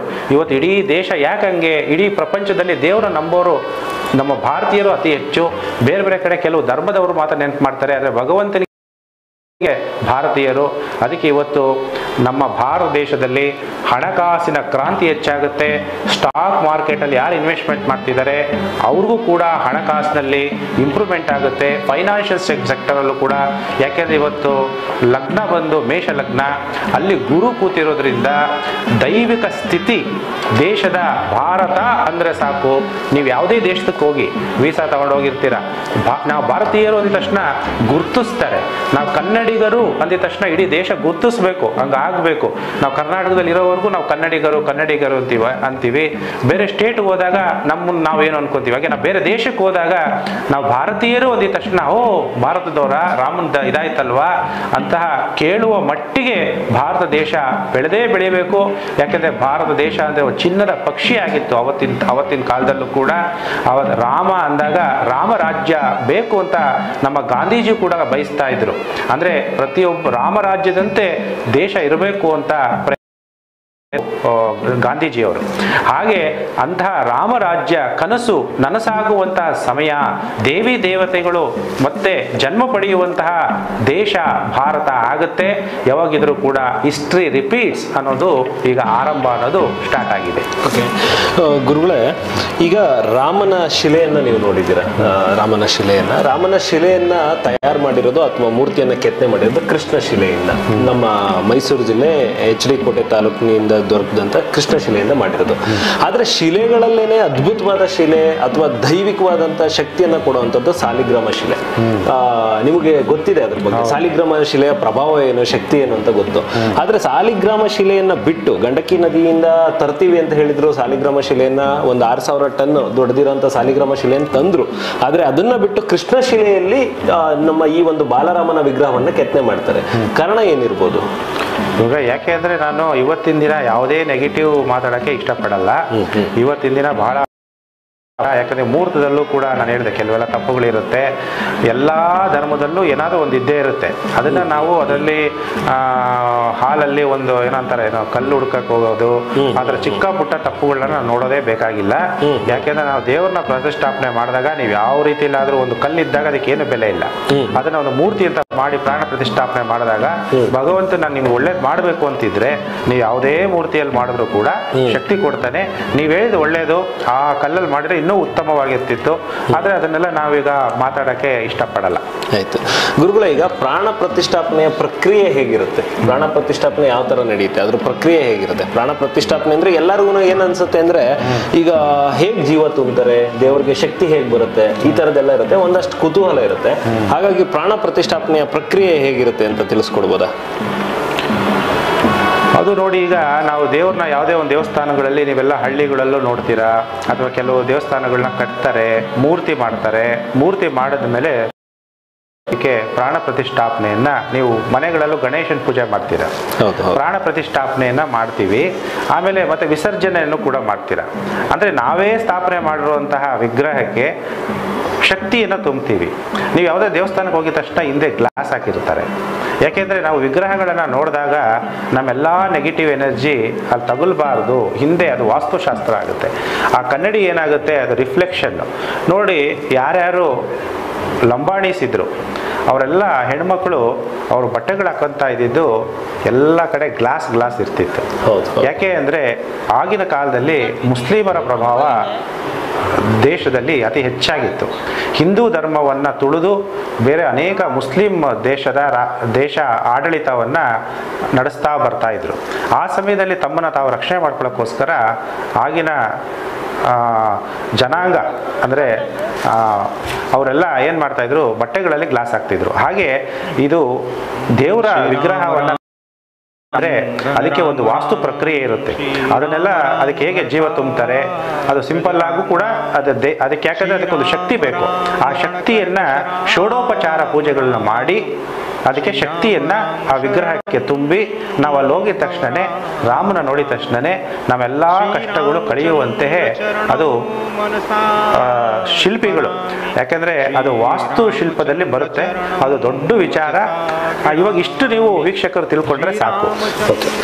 ಗುರುಗಳೇ, ಈಗ ರಾಮನ ಕತೆ ಅಂದ್ರೆ ರಾಮನ ಪ್ರಾಣ ಪ್ರತಿಷ್ಠಾಪನೆ ಅಥವಾ ಅಯೋಧ್ಯೆಯಲ್ಲಿ ರಾಮ ಮಂದಿರದ ಲೋಕಾರ್ಪಣೆ ಸಂದರ್ಭ ಬಂದಾಗ ರಾಮನ ಕತೆನೇ ಕತೆ ಅಂತ ಹೇಳೋದಕ್ಕೆ ಶುರು ಮಾಡಿದ್ರು. ಅಂದ್ರೆ ರಾಮ ಇರ್ಲಿಲ್ಲ, ರಾಮ ಒಬ್ಬ ಕಾಲ್ಪನಿಕ ವ್ಯಕ್ತಿ, ರಾಮಾಯಣನೇ ಒಂದು ಕಾಲ್ಪನಿಕ, ಅಯೋಧ್ಯೆ ಎಂಬ ನಗರನೇ ಇರ್ಲಿಲ್ಲ ಅಂತ ಹೇಳಿದ್ರು. ಸಾಕಷ್ಟು ಜನ ಅದ್ರ ಬಗ್ಗೆ ವಾದಗಳನ್ನು ಮಾಡ್ತಾ ಇದ್ದಾರೆ. ಇಂಥವ್ರಿಗೆಲ್ಲ ಏನನ್ನು ಹೇಳ್ಬೋದು ಗುರುಗಳೇ? ನೋಡಿ, ನಾವೆಲ್ಲರೂ ನಮ್ಮ ಜೀವನದಲ್ಲಿ ಅಳವಡಿಸ್ಕೋಬೇಕಾಗಿರೋದು ರಾಮ ಅಂದಾಗ ರಾಮನಲ್ಲಿ ಏನೇನೋ ಗುಣ ಇತ್ತು ಅದನ್ನ ನಮ್ಮ ಗುಣ ನಾವು ಮಾಡ್ಕೊಂಡಾಗ ದೇವರಿಗೆ ಸಮೀಪ ಆಗೋದನ್ನ ಯೋಚನೆ ಮಾಡಬೇಕು. ಯಾಕೆಂದ್ರೆ ನಾವು ಯಾಕೆ ದೇವ್ರನ್ನ ನಾವು ಭಗವಂತ ಏನು ಭೂಮಿ ಮೇಲೆ ಇರ್ತಾನ, ನಾವೆಲ್ಲ ಮೇಲಿಂದ ಬಂದಿದ್ದೀವಿ. ದೇವ್ರು ಎಲ್ಲಿದ್ದಾನೆ ಅಂದಾಗ ಏನಂತೀವಿ, ಕೈ ಬೆರಳು ಮೇಲೋಗುತ್ತೆ, ಅಲ್ಲಿದ್ದಾನೆ. ಅದಕ್ಕೆ ಪುರಂದರದಾಸರು ಹೇಳಿದ್ರು, ಅಲ್ಲಿದೆ ನಮ್ಮ ಮನೆ, ಇಲ್ಲಿ ಬಂದೆ ಸುಮ್ಮನೆ ಅಂತ. ನಾವು ಈ ಪ್ರಪಂಚಕ್ಕೆ ಬಂದಿದ್ದೀವಿ ಅಂದಾಗ ಇವತ್ತು ನಾವು ಶ್ರೀರಾಮ ಜನಿಸೇ ಇಲ್ಲ. ಯಾಕಂದ್ರೆ ಎಲ್ಲಾ ರೀತಿ ತರ್ಕ ಮಾಡುವಂತಹ ಜನಗಳು ಕೂಡ ಇರ್ತಾರೆ. ಅದಕ್ಕೆ ವೇದಗಳನ್ನು ಅಲ್ಲಗಳೆಳುವಂಥದ್ದು, ಧರ್ಮ ಗ್ರಂಥಗಳನ್ನು ಅಲ್ಲಗೆಳುವಂಥ ಜನನೂ ಇರ್ತಾರೆ. ಅದಕ್ಕೆ ನಾವು ಯಾಕೆಂದ್ರೆ ಒಂದು ಪರ ಇರುತ್ತೆ, ಇನ್ನೊಂದು ವಿರೋಧ ಇರುತ್ತೆ. ಕೆಲವರು ದೇವರನ್ನ ನಂಬೋರು ಇರ್ತಾರೆ, ನಂಬುದ್ರು ಕೂಡ ಕೆಲವರು ತೋರಿಸ್ಕೊಳ್ಳಲ್ಲ. ನಾನು ಯಾವ ದೇವರೇ ನಂಬಲ್ಲ ಅಂತಾರೆ. ಬೆಳಿಗ್ಗೆ ಹೋಗಿ ದೇವಸ್ಥಾನಕ್ಕೆ ಹೋಗಿ ಕಷ್ಟ ಬಂದಾಗ ಸಂಕಟ ರಮಣ ಅಂತೇಳಿ ಭಗವಂತನಲ್ಲಿ ಹೋಗಿ ಪ್ರಾರ್ಥನೆ ಮಾಡ್ತಾರೆ. ಯಾಕೆಂದ್ರೆ ಇವತ್ತು ನೀವು ರಾಮನ ಹತ್ರ ಹೋಗಿ, ಶ್ರೀರಾಮನ ದೇವಸ್ಥಾನಕ್ಕೆ ಹೋಗಿ ಅಥವಾ ತಿರುಪತಿ ಬಾಲಾಜಿಗೆ ಹೋಗಿ ನಿಮಗೆಲ್ಲ ಒಳ್ಳೇದಾಗುತ್ತೋ ಇಲ್ವೋ? ಒಳ್ಳೇದಾಗದೇ ಇದ್ದಿದ್ರೆ ಯಾರಾದ್ರೂ ಇವತ್ತು ತಿರುಪತಿಗೆ ಇಷ್ಟೊಂದು ಜನ ಹೋಗ್ತಿದ್ರಾ? ಅಥವಾ ಧರ್ಮಸ್ಥಳ ಶ್ರೀ ಮಂಜುನಾಥ ಸ್ವಾಮಿಗೆ ಇಷ್ಟೊಂದು ಜನ ಹೋಗ್ತಾ ಇದ್ರಾ? ಅದನ್ನ ನಮ್ಮ ಅಂತರ ಅವಲೋಕನ ಮಾಡ್ಕೋಬೇಕು. ಅವಾಗ ನನಗೆ ಭಗವಂತನನ್ನ ನಾವು ಪರೀಕ್ಷೆ ಮಾಡಕ್ ಹೋಗ್ಬಾರ್ದು. ಇದು ನಡೀಲಿಲ್ವಾ? ಯಾಕಂದ್ರೆ ಶ್ರೀರಾಮ ಅನ್ನೋನು ಜನ್ಮ ಪಡೆದ ಅನ್ನೋದು ಇವತ್ತಿನ ದಿನಕ್ಕೂ ಹಳೇ ಕಾಲದಲ್ಲಿ ಎಲ್ಲರಿಗೂ ಕೇಳಿ, ರಾಮಾಯಣ ಯಾರು ಓದಿದ್ದಾರೆ, ಮಹಾಭಾರತ ಯಾರು ಓದಿದ್ದಾರೆ, ತಮ್ಮ ಜೀವನದಲ್ಲಿ ಆದರ್ಶ ಮಾಡ್ಕೊಂಡಿದ್ದಾರೆ. ರಾಮ ಸೀತೆಗೆ ಬಂದಂತಹ ಕಷ್ಟಗಳು ನಮಗೇನು ಬಂದಿಲ್ವಲ್ಲ? ಯಾಕೆಂದ್ರೆ ಶನಿ ದಶನಲ್ಲಿ ಶ್ರೀರಾಮ ಯಾಕೆ ಈ ಭೂಮಿಗೆ ಜನ್ಮ ಪಡೆದ, ಆ ಕಥೆಗಳೆಲ್ಲ ಯಾಕಿದೆ ಅಂತ ಅನ್ನೋದನ್ನ ನಾವು ಯೋಚನೆ ಮಾಡಿದಾಗ, ನಮ್ಮ ಜೀವನದಲ್ಲಿ ಅಳವಡಿಸ್ಕೊಂಡಾಗ ನಾವು ಯಾವುದೇ ಕಷ್ಟಗಳನ್ನ ನಾವು ಫೇಸ್ ಮಾಡುವಂತ ಶಕ್ತಿ ಪ್ರತಿಯೊಬ್ಬ ಮನುಷ್ಯನಿಗೂ ಕೂಡ ಬಂದಿದೆ. ಎಷ್ಟೋ ಜನ ಇವತ್ತು ನನಗೆ ಲೈವ್ ಎಕ್ಸಾಂಪಲ್ಸ್ ಹೇಳ್ತಾರೆ. ನೀವು ಎಷ್ಟೋ ಜನ ವೀಕ್ಷಕರು ನಿಮಗೂ ಕೂಡ ಗೊತ್ತಿರ್ಬೋದು, ನಾನು ರಾಮಾಯಣ ನೋಡಿದ್ದೀನಿ, ನಿಮ್ಗೆ ಸ್ಥೈರ್ಯ ಬಂದಿದೆ, ಧೈರ್ಯ ಬಂದಿದೆ, ರಾಮನ ಆದರ್ಶವನ್ನ ನಾವು ನೋಡಿದ್ದೀವಿ. ಹಾಗಾದ್ರೆ ರಾಮ ಬಿಲ್ಲು ಬಾಣ ಹೊಡೆದು ಅನೇಕ ಜನಗಳನ್ನ ಸಾಯಿಸುವಂತಹ ಪಾಪಕರ್ಮಗಳನ್ನ ಮಾಡಿದ್ನ? ಆಮೇಲೆ ರಾವಣ ಅನ್ನೋಂಥನು ಯಾರಿಗೂ 5 ತಲೆ ಇರುತ್ತಾ? ಆ ಥರ ಎಲ್ಲ ಪ್ರಶ್ನೆ ಬಂದಾಗ ಅದೆಲ್ಲ ಆಧ್ಯಾತ್ಮಿಕ ವಿಚಾರಗಳಾಗುತ್ತೆ. ಅದನ್ನ ಡಿಸ್ಕಸ್ ಮಾಡಬೇಕು ಅಂದ್ರೆ ಇವತ್ತು ಬೆಳಗ್ಗಿಂದ ಸಾಯಂಕಾಲವರೆಗೂ ನಿಮ್ಮ ಹತ್ರ ಡಿಸ್ಕಸ್ ಮಾಡಿದ್ರು ಕೂಡ ಸಮಯ ಬಹಳ ಕಡಿಮೆ ನನಗೆ ಕೊಟ್ಟಂಗಾಗುತ್ತೆ. ಸರಿ ಗುರುಗಳೇ, ಪರವಾಗಿಲ್ಲ. ಆಮೇಲೆ ಗುರುಗಳೇ, ಈಗ ದೇಶದಲ್ಲಿ ಈ ರಾಮ ಮಂದಿರದ ಉದ್ಘಾಟನೆ ಸಮಯದಲ್ಲಿ ಇದೇ ತರದ ಒಂದಷ್ಟು ಕಾನ್ಫ್ಲಿಕ್ಟ್ಗಳ ನಡುವೆ ಇನ್ನೊಂದು ವಿಷಯ ಬಂತು. ಅದೇನು ಅಂತ ಹೇಳಿದ್ರೆ, ನಮ್ಮ ಧರ್ಮಶಾಸ್ತ್ರದ ಪ್ರಕಾರವಾಗಿ, ಹಿಂದೂ ಧರ್ಮಶಾಸ್ತ್ರದ ಪ್ರಕಾರವಾಗಿ ಏನು ಈ ಅಯೋಧ್ಯೆಯ ಮಂದಿರ ಇದೆ, ಅಯೋಧ್ಯೆಯ ಮಂದಿರದ ನಿರ್ಮಾಣ ಇನ್ನು ನಡೀತಾ ಇದೆ, ಸಂಪೂರ್ಣ ಆಗಿಲ್ಲ. ಹೀಗಾಗಿ ಈಗ ಈ ಒಂದು ನಿರ್ಮಾಣ ನಡೀತಾ ಇರೋ ನಿರ್ಮಾಣ ಹಂತದಲ್ಲಿ ಇರ್ತಕ್ಕಂಥ ಮಂದಿರದೊಳಗಡೆಗೆ ರಾಮನ ಪ್ರಾಣ ಪ್ರತಿಷ್ಠಾಪನೆಯನ್ನ ಮಾಡೋದು ಅಧರ್ಮ, ಧರ್ಮಶಾಸ್ತ್ರ ಒಪ್ಪಲ್ಲ ಅಂತ ಹೇಳ್ಬಿಟ್ಟು ಕೆಲವೊಂದಷ್ಟು ಮಠಮಾನ್ಯದ ಮಠಾಧೀಶರು ಅದನ್ನ ಬಹಿಷ್ಕಾರ ಮಾಡ್ತೀವಿ, ನಾವು ಅಲ್ಲಿಗೆ ಹೋಗಲ್ಲ ಅನ್ನೋ ತರದ್ದು. ಈಗ ಈ ಒಂದು ಮಂದಿರದ ಅಪೂರ್ಣಕ್ಕೂ ಮತ್ತೆ ರಾಮ ಮಂದಿರದ ನಿರ್ಮಾಣಕ್ಕೂ ಏನಾದ್ರೂ ಸಂಬಂಧ ಇದೆಯಾ ಅಥವಾ ಮಾಡಬಾರ್ದಾ? ಇದು ಧರ್ಮಶಾಸ್ತ್ರದಲ್ಲಿ ಇದೆಯಾ? ನೋಡಿ, ಧರ್ಮಶಾಸ್ತ್ರಗಳಲ್ಲಿ ಯಾಕಂದ್ರೆ ಇವಾಗ ನೆಗೆಟಿವ್ ಮಾತಾಡಬಾರದು ಅನ್ನುವಂತಹ ಮನಸ್ಥಿತಿ ನಂದಿತ್ತು. ಅದಕ್ಕೆ ಯಾಕೆ ಅಂದ್ರೆ ನಾವೆಲ್ಲ ವಿಚಾರಗಳು ಹೇಳಲಿಲ್ಲ. ಈಗ ಯಾಕೆಂದ್ರೆ ನಾನು ಆಗ್ಲೇ ಹೇಳ್ಬಿಟ್ಟೆ ನಿಮ್ಗೆ, ಯಾಕೆಂದ್ರೆ ಆಡಳಿತ ಪಕ್ಷ ಮತ್ತೆ ಪಕ್ಷ ತನ್ನ ಗೆಲುವನ್ನ ಸಾಧಿಸಬೇಕು ಅಂದಾಗ ಕೆಲವೆಲ್ಲ ಗಾಳಿಗೆ ತೂರು ಬಿಡ್ತಾರೆ. ಕೆಲವೊಂದು ಶಾಸ್ತ್ರ ಅನುಸಾರ ಅದನ್ನ ಕೆಲವೊಂದನ್ನ ಬಿಟ್ಬಿಟ್ಟಿದ್ದಾರೆ. ಅಂತ ವಿಚಾರಗಳೆಲ್ಲ ಇವತ್ತಿನ ದಿನ ಮಾತಾಡೋದು ನಿಮ್ಗೆ ಸೂಕ್ತ ಅನಿಸಿದ್ರೆ ನಾನು ಹೇಳ್ತೀನಿ ಅಷ್ಟೇ. ಅಲ್ಲ, ಪರವಾಗಿಲ್ಲ. ಇದೇನಂತ ಹೇಳಿದ್ರೆ ವೀಕ್ಷಕರು ಇದ್ರ ಬಗ್ಗೆ ಕುತೂಹಲವಾಗಿರ್ತಾರೆ. ಯಾಕಂದ್ರೆ ಇದು ದಿನನಿತ್ಯ ಚರ್ಚೆಯಲ್ಲಿರುವಂತದ್ದು. ಇದು ಈಗ ದೊಡ್ಡ ಅದು ಯಾರು ಅಲ್ಲ, ಶಂಕರಾಚಾರ್ಯರ ಪೀಠದ ಇಬ್ಬರು ಮಠಾಧೀಶರು ಅದ್ರ ಬಗ್ಗೆನೇ ಮಾತಾಡಿದ್ದಾರೆ. ಒಂದು ಉತ್ತರಾಖಂಡ್ನವರು ಹೇಳಿದ್ದಾರೆ, ಇನ್ನೊಂದು ಗೋವರ್ಧನಗಿರಿ ಅವರು ಹೇಳಿದ್ದಾರೆ. ಅಂದ್ರೆ ಇಬ್ಬರು ಒಂದೇ ಹೇಳಿರೋದು, ನಮ್ಗೆ ನಾವು ಮೋದಿಯ ವಿರೋಧ, ರಾಮನ ವಿರೋಧಿ ಅಲ್ಲ, ಅಥವಾ ನಾವು ಹಿಂದೂ ಧರ್ಮದ ವಿರೋಧಿಗಳಲ್ಲ. ಆದ್ರೆ ನಮ್ಗೆ ಇಲ್ಲಿ ಧರ್ಮಶಾಸ್ತ್ರದ ವಿರುದ್ಧವಾಗಿ ಕೆಲಸಗಳು ನಡೀತಾ ಇರೋದ್ರಿಂದ, ಪ್ರಾಣ ಪ್ರತಿಷ್ಠಾಪನೆ ನಡೀತಾ ಇರೋದ್ರಿಂದ, ಆಮೇಲೆ ಪ್ರಾಣ ಪ್ರತಿಷ್ಠಾಪನೆ ಯಾವಾಗ್ಲೂ ವೈಚಾರಿಕವಾಗಿ ಹೇಗ್ ನಡೆಯುತ್ತೆ, ಅರ್ಚಕರು ಮತ್ತೆ ದೀಕ್ಷಿತರ ಇವರು ಪ್ರಾಮುಖ್ಯದಲ್ಲಿ ನಡೆಯುತ್ತೆ. ಹಾಗಿದ್ದಾಗ ಈ ದೇಶದ ಪ್ರಧಾನಮಂತ್ರಿಗಳು ಪ್ರಾಣ ಪ್ರತಿಷ್ಠಾಪನೆಯನ್ನ ಮಾಡೋದಕ್ಕೆ ಹೇಗೆ ಸಾಧ್ಯ? ಹಂಗಾಗಿ ಇದು ವೈಚಾರಿಕತೆ ಅಲ್ಲ, ಇದು ಧಾರ್ಮಿಕತೆ ಅಲ್ಲ ಅಂತ ಹೇಳಿ ಅವ್ರು ಹೇಳ್ತಿರೋಂಥದ್ದು. ಇದ್ರ ಬಗ್ಗೆ ಏನ್ ಅನ್ಬೋದು ನೀವು? ಅವ್ರು ಹೇಳಿರೋದೆಲ್ಲ ಕರೆಕ್ಟೇನೆ. ಯಾಕೆಂದ್ರೆ ಲಗ್ನ ಆಕ್ಚುಲಿ ಯಾವುದು ಜ್ಯೋತಿಷ ಶಾಸ್ತ್ರದಲ್ಲೂ ಕೂಡ ಪ್ರಾಣ ಪ್ರತಿಷ್ಠಾಪನೆ ಮಾಡಕ್ಕೆ ಚರ ಲಗ್ನವನ್ನ ತಗೊಳ್ಳಲ್ಲ. ಆಮೇಲೆ ಧರ್ಮ ಗ್ರಂಥಗಳಲ್ಲಿ ಎಲ್ಲೂ ಕೂಡ ಪೌಷ ಮಾಸದಲ್ಲಿ ನೀವು ಇದಕ್ಕೆ ಹೇಳ್ತಾ ಇದ್ದೀನಿ. ಯಾಕಂದ್ರೆ ಪೌಷ ಮಾಸದಲ್ಲಿ ಯಾವುದೇ ಶುಭ ಕಾರ್ಯ ಆಗ್ಲಿ, ದೇವರ ಜೀವನ ಪವಿತ್ರ ಸ್ಥಾಪನೆಗಳನ್ನಾಗ್ಲಿ ಧರ್ಮ ಗ್ರಂಥಗಳು ನಿಷೇಧವನ್ನ ಮಾಡಿದೆ ಅನ್ನುವಂತಹ ವಿಚಾರ. ಯಾಕೆಂದ್ರೆ ಮುಹೂರ್ತ ಚಿಂತಾಮಣಿ ಇರ್ಬೋದು, ಅದು ಕೂಡ ಧರ್ಮಶಾಸ್ತ್ರ, ನಾರದ ಪುರಾಣ ಎಲ್ಲೂ ಕೂಡ. ಯಾಕಂದ್ರೆ ನಾವು ಚಂದ್ರವಾಗಿ ಮುಹೂರ್ತ, ಯಾಕಂದ್ರೆ ಇವತ್ತು 22ನೇ ತಾರೀಕು ಅಂದಾಗ ಪೌಷ ಮಾಸ, ಅದು ಯಾವುದೇ ಮುಹೂರ್ತದಲ್ಲಿ ಅಲ್ಲೂ ಕೂಡ ಈ ಮುಹೂರ್ತದಲ್ಲಿ ದೇವರ ಪ್ರತಿಷ್ಠಾಪನೆ ಮಾಡಬೇಕು ಅಂತ ಹೇಳಿಲ್ಲ, ಚರ್ಚಿಸಿಲ್ಲ. ದೇವರ ಪ್ರತಿಷ್ಠಾಪನೆ ಮಾಡ್ಬೇಕಾದ್ರೆ ಮಾಘ ಮಾಸ, ಉತ್ತರಾಯಣ ಪುಣ್ಯಪಾಲನೂ ಆಗಿರ್ಬೇಕು, ಪಾಲ್ಗುಣ ಮಾಸ, ವೈಶಾಖ ಮಾಸ, ಆಷಾಢ ಮಾಸ ಮತ್ತು ಜ್ಯೇಷ್ಠ ಮಾಸದಲ್ಲಿ ಈ ದೇವರ ಪ್ರತಿಷ್ಠಾಪನೆಗಳನ್ನ ಮಾಡಬೇಕು. ಆಮೇಲೆ ಈಗ ಸೂರ್ಯ ಬಂದಿದ್ದಾನೆ ಮಕರ ರಾಶಿಗೆ, ಉತ್ತರಾಯಣ ಪುಣ್ಯಕಾಲ ಆರಂಭ ಆಗಿದೆ. ಉತ್ತರಾಯಣ ಪುಣ್ಯಕಾಲದಲ್ಲಿ ಮಾಡಬಹುದು ಅಂತೇಳಿ ಧರ್ಮಗ್ರಂಥಗಳಲ್ಲಿ ಹೇಳಲಾಗುತ್ತೆ. ಅದು ಕೆಲವೊಂದು ಧರ್ಮಗ್ರಂಥದಲ್ಲಿ ಸ್ವಲ್ಪ ತಪ್ಪುಗಳಿಂದನೂ ಆಗಿದೆ. ಅದಕ್ಕಿಂತನೂ ದೇವರದ್ದು ಬಗ್ಗೆ ಒಳ್ಳೆ ಶುಭ ಸಮಯದಲ್ಲಿ ಅಂದರೆ ಇದೆಲ್ಲ ಮಾಡಿದಾರಲ್ಲ, ಅದಕ್ಕೋಸ್ಕರ ಸಂತೋಷ ಪಡಬೇಕು. ಯಾಕಂದ್ರೆ ಇವತ್ತು ಪೊಲಿಟಿಕ್ಸ್ ಅನ್ನೋದು ಎಲ್ಲದರಲ್ಲೂ ಇದ್ದೇ ಇರುತ್ತೆ. ಅಲ್ಲ ಗುರುಗಳ, ಈಗ ರಾಜಕಾರಣ ಓಕೆ, ಖಂಡಿತ ರಾಜಕಾರಣ ಮಾಡಬೇಕು. ಆದ್ರೆ ಕೆಲವರು ಏನ್ ಹೇಳ್ತಿದ್ದಾರೆ ಅಂದ್ರೆ ರಾಮ ಮಂದಿರವನ್ನ ಇಟ್ಕೊಂಡು ರಾಜಕಾರಣ ಮಾಡ್ತಾ ಇದ್ದಾರೆ, ಅಥವಾ ಈಗ ಚುನಾವಣೆಯನ್ನ ನೋಡ್ಕೊಂಡು ಹರಿವಿರಿನಲ್ಲಿ ಈ ಒಂದು ರಾಮ ಮಂದಿರದ ಉದ್ಘಾಟನೆಯನ್ನ ಮಾಡ್ತಾ ಇದ್ದಾರೆ ಅಂತ. ಆಮೇಲೆ ಇನ್ನೂ ಒಂದು ಹೇಳ್ತಾರೆ, ದೇಶದಲ್ಲಿ ಪ್ರತಿ ಹಳ್ಳಿನಲ್ಲೂ ರಾಮ ಮಂದಿರಗಳು ಸಿಗ್ತವೆ. ಒಂದಾದ್ರೂ ರಾಮ ಮಂದಿರ ಸಿಗುತ್ತೆ ಒಂದೂರಲ್ಲಿ. ಅದು ಕಲ್ಲಿನ ಮಂಟಪ ಆಗಿರ್ಬೋದು, ಮಣ್ಣಿನ ಗುಡಿ ಆಗಿರ್ಬೋದು, ಯಾವುದೋ ಒಂದು ರೂಪದಲ್ಲಿ ರಾಮ ಮಂದಿರ ಇರುತ್ತೆ. ಅಲ್ಲೆಲ್ಲೂ ಸಹ ರಾಮನ ವಿಗ್ರಹದ ಪ್ರತಿಷ್ಠಾಪನೆ, ಪ್ರಾಣ ಪ್ರತಿಷ್ಠಾಪನೆಯನ್ನ ಮಾಡಿ ನಾವು ಪೂಜೆಯನ್ನ ಮಾಡಲ್ಲ. ಅದನ್ನ ಏನ್ ಮಾಡಿರ್ತೀವಿ, ಧಾರ್ಮಿಕ ಭಜನಾ ಕೇಂದ್ರದ ತರದಲ್ಲಿ ನಾವು ರಾಮ ಮಂದಿರವನ್ನ ಇಟ್ಟಿರ್ತೀವಿ. ಅದೇ ತರ ಯಾವ ಒಂದು ದೇವಸ್ಥಾನದ ಮೇಲೆ ನಾವು ಕಳಶವನ್ನ ಪ್ರತಿಷ್ಠಾಪನೆ ಮಾಡ್ಬಿಟ್ಟು ಆ ಕಳಶ ಹೂಡಿ ಪ್ರಾಣ ಪ್ರತಿಷ್ಠಾಪನೆಯನ್ನ ಮಾಡ್ತೀವಿ, ಅದು ದೇವಸ್ಥಾನ ಆಗುತ್ತೆ. ಅದನ್ನ ಹೊರತುಪಡಿಸಿ ಯಾವೊಂದು ದೇವಸ್ಥಾನ, ಯಾವೊಂದು ಮಂದಿರದ ಮೇಲ್ಗಡೆ ಕಳಶ ಇರಲ್ಲ, ಅದು ದೇವಸ್ಥಾನ ಆಗಲ್ಲ ಅಂತ ಹೇಳ್ತಾರೆ. ಈಗ ನಾವು ನೋಡಿರತಕ್ಕಂಥ ರಾಮ ಮಂದಿರದ ಮೇಲೂ ಅಷ್ಟೇ ಕಳಶಗಳಿಲ್ಲ, ಅಲ್ಲಿ ಶಿಖರ ಇದೆ, ಕಳಶ ಇಲ್ಲ. ಹಾಗಾಗಿ ಈಗ ಇದು ಧರ್ಮಶಾಸ್ತ್ರದಲ್ಲಿ ಇದಕ್ಕೆ ಏನಂತ ಹೇಳ್ಬೋದು? ಇದು ಮಂದಿರ ಅನ್ಬೋದಾ, ದೇವಸ್ಥಾನ ಅನ್ಬೋದಾ, ಹೇಗೆ? ಅದನ್ನ ಮುಂದೆ ಇನ್ನು ಕನ್ಸ್ಟ್ರಕ್ಷನ್ ಪೂರ್ತಿ ಆಗದೆ ಇರೋದ್ರಿಂದ ವಾಸ್ತು ಪ್ರಕಾರ ಎಲ್ಲ ಮಾಡೋ ಅಂತ ಚಾನ್ಸಸ್ ಇದೆ. ಈಗ ರಾಜಕೀಯ ಎಲೆಕ್ಷನ್ ಕೂಡ ಇದೆ. ಇವತ್ತು ಹಿಂದುತ್ವ ಸಿದ್ಧಾಂತವನ್ನು ಇಟ್ಟುಕೊಂಡಿರುವಂತ ಪಕ್ಷ ಯಾವುದು ಅಂತ ಎಲ್ಲರಿಗೂ ಕೂಡ ಗೊತ್ತಿರೋದು. ಅದರ ಲಾಭ ಪಡಿಬೇಕು ಅಂದಾಗ ಈ ತರ ಎಲ್ಲ ಘಟನೆಗಳು ನಡೆಯುತ್ತೆ. ಅದನ್ನ ಪಕ್ಷ ತನ್ನ ಒಳಿತಿಗಾಗಿ ಮಾಡ್ಕೊಂಡಿದೆ. ಅದಕ್ಕೋಸ್ಕರ ಅದೆಲ್ಲ ಮುಂದೆ ಕೂಡ ಆಗುತ್ತೆ. ಆಮೇಲೆ ಅದು ಶ್ರೀರಾಮನ ಮಂದಿರ ಆಗೇ ಆಗುತ್ತೆ. ಯಾಕಂದ್ರೆ ಅದು ಪುಣ್ಯಕ್ಷೇತ್ರ, ಅಲ್ಲಿ ನಾನು ಹೇಳಿದೆ ಅಂತ ಒಳ್ಳೆ ನದಿ ಇದೆ. ಮತ್ತೆ ಪುಣ್ಯಕ್ಷೇತ್ರದಲ್ಲಿ ಅದ್ರ ಪ್ರಕಾರ ಇನ್ನು ಮುಂದೆ ಮಾಡ್ತಾರೆ ಅಂತ ನನಗೊಂದು ನಂಬಿಕೆ ಇದೆ. ಯಾಕೆಂದ್ರೆ ಅದು ಮಾನಸ ಸರೋವರದಲ್ಲಿ ನಡೆದಿರುವಂತಹ ನದಿ, ರಾಮಚಂದ್ರ ಓಡಾಡಿರುವಂತಹ ನದಿ, ಜೈನ ಗುರುಗಳು ಜನಿಸಿದಂತಹ ಪುಣ್ಯಕ್ಷೇತ್ರ, ಆಧ್ಯಾತ್ಮಿಕ ಕ್ಷೇತ್ರ. ಅದಕ್ಕೆ ಆ ಕ್ಷೇತ್ರಕ್ಕೇನೆ ಒಂದು ಬಲ ಪ್ರಭಾವ ಇರೋದ್ರಿಂದ ಮಂದಿರದಲ್ಲೂ ಇನ್ನು ಕನ್ಸ್ಟ್ರಕ್ಷನ್ ಕಂಪ್ಲೀಟ್ ಆಗದೆ ಇರೋದ್ರಿಂದ, ಯಾಕಂದ್ರೆ ಈಗ ಭಜನೆ ಮಾಡಕ್ಕೆ ಅಂತ ಇದ್ದಾಗ ಅಲ್ಲೆಲ್ಲ ಯಾವುದು ಗೋಪುರಗಳು ಇರಲ್ಲ. ಆದ್ರೆ ಇವಾಗ ಇನ್ನೂ ಅಲ್ಲಿ ಕನ್ಸ್ಟ್ರಕ್ಷನ್ ಸ್ಥಿತಿಲಿ ಇರೋದ್ರಿಂದ ಅದು ಮುಂದೆ ಮಾಡಬಹುದು ಅಂತ ಒಂದು ನನ್ನ ನಂಬಿಕೆ. ಅಲ್ಲಲ್ಲ, ಪ್ರಾಣ ಪ್ರತಿಷ್ಠಾಪನೆ ಆಗುವಂತ ಸಂದರ್ಭದಲ್ಲೇನೆ ಕಳಶಗಳನ್ನ ಪ್ರತಿಷ್ಠಾಪನೆ ಮಾಡ್ಬಿಡ್ತಾರೆ. ಆದ್ರೆ ಅದು ದೇವಾಲಯ ಆಗಲ್ಲ, ಅದೊಂದು ಮಂದಿರ. ಅದಕ್ಕೆ ನಾವೇನ್ ಮಾಡ್ಬೇಕು, ನಾವೇನೇ ತಪ್ಪುಗಳು ಮಾಡಿದ್ರು ದೇವ್ರ ಮೇಲೆ, ರಾಮನ ಮೇಲೆ ಬಿಟ್ಬಿಡ್ಬೇಕು. ರಾಮ ನೀನೇ ನೋಡ್ಕೋಬೇಕು. ಯಾಕೆಂದ್ರೆ ಏನೋ ದೋಷಗಳು, ಮನುಷ್ಯ ಅಂದ್ಮೇಲೆ ತಪ್ಪು ಮಾಡೇ ಮಾಡ್ತಾನೆ.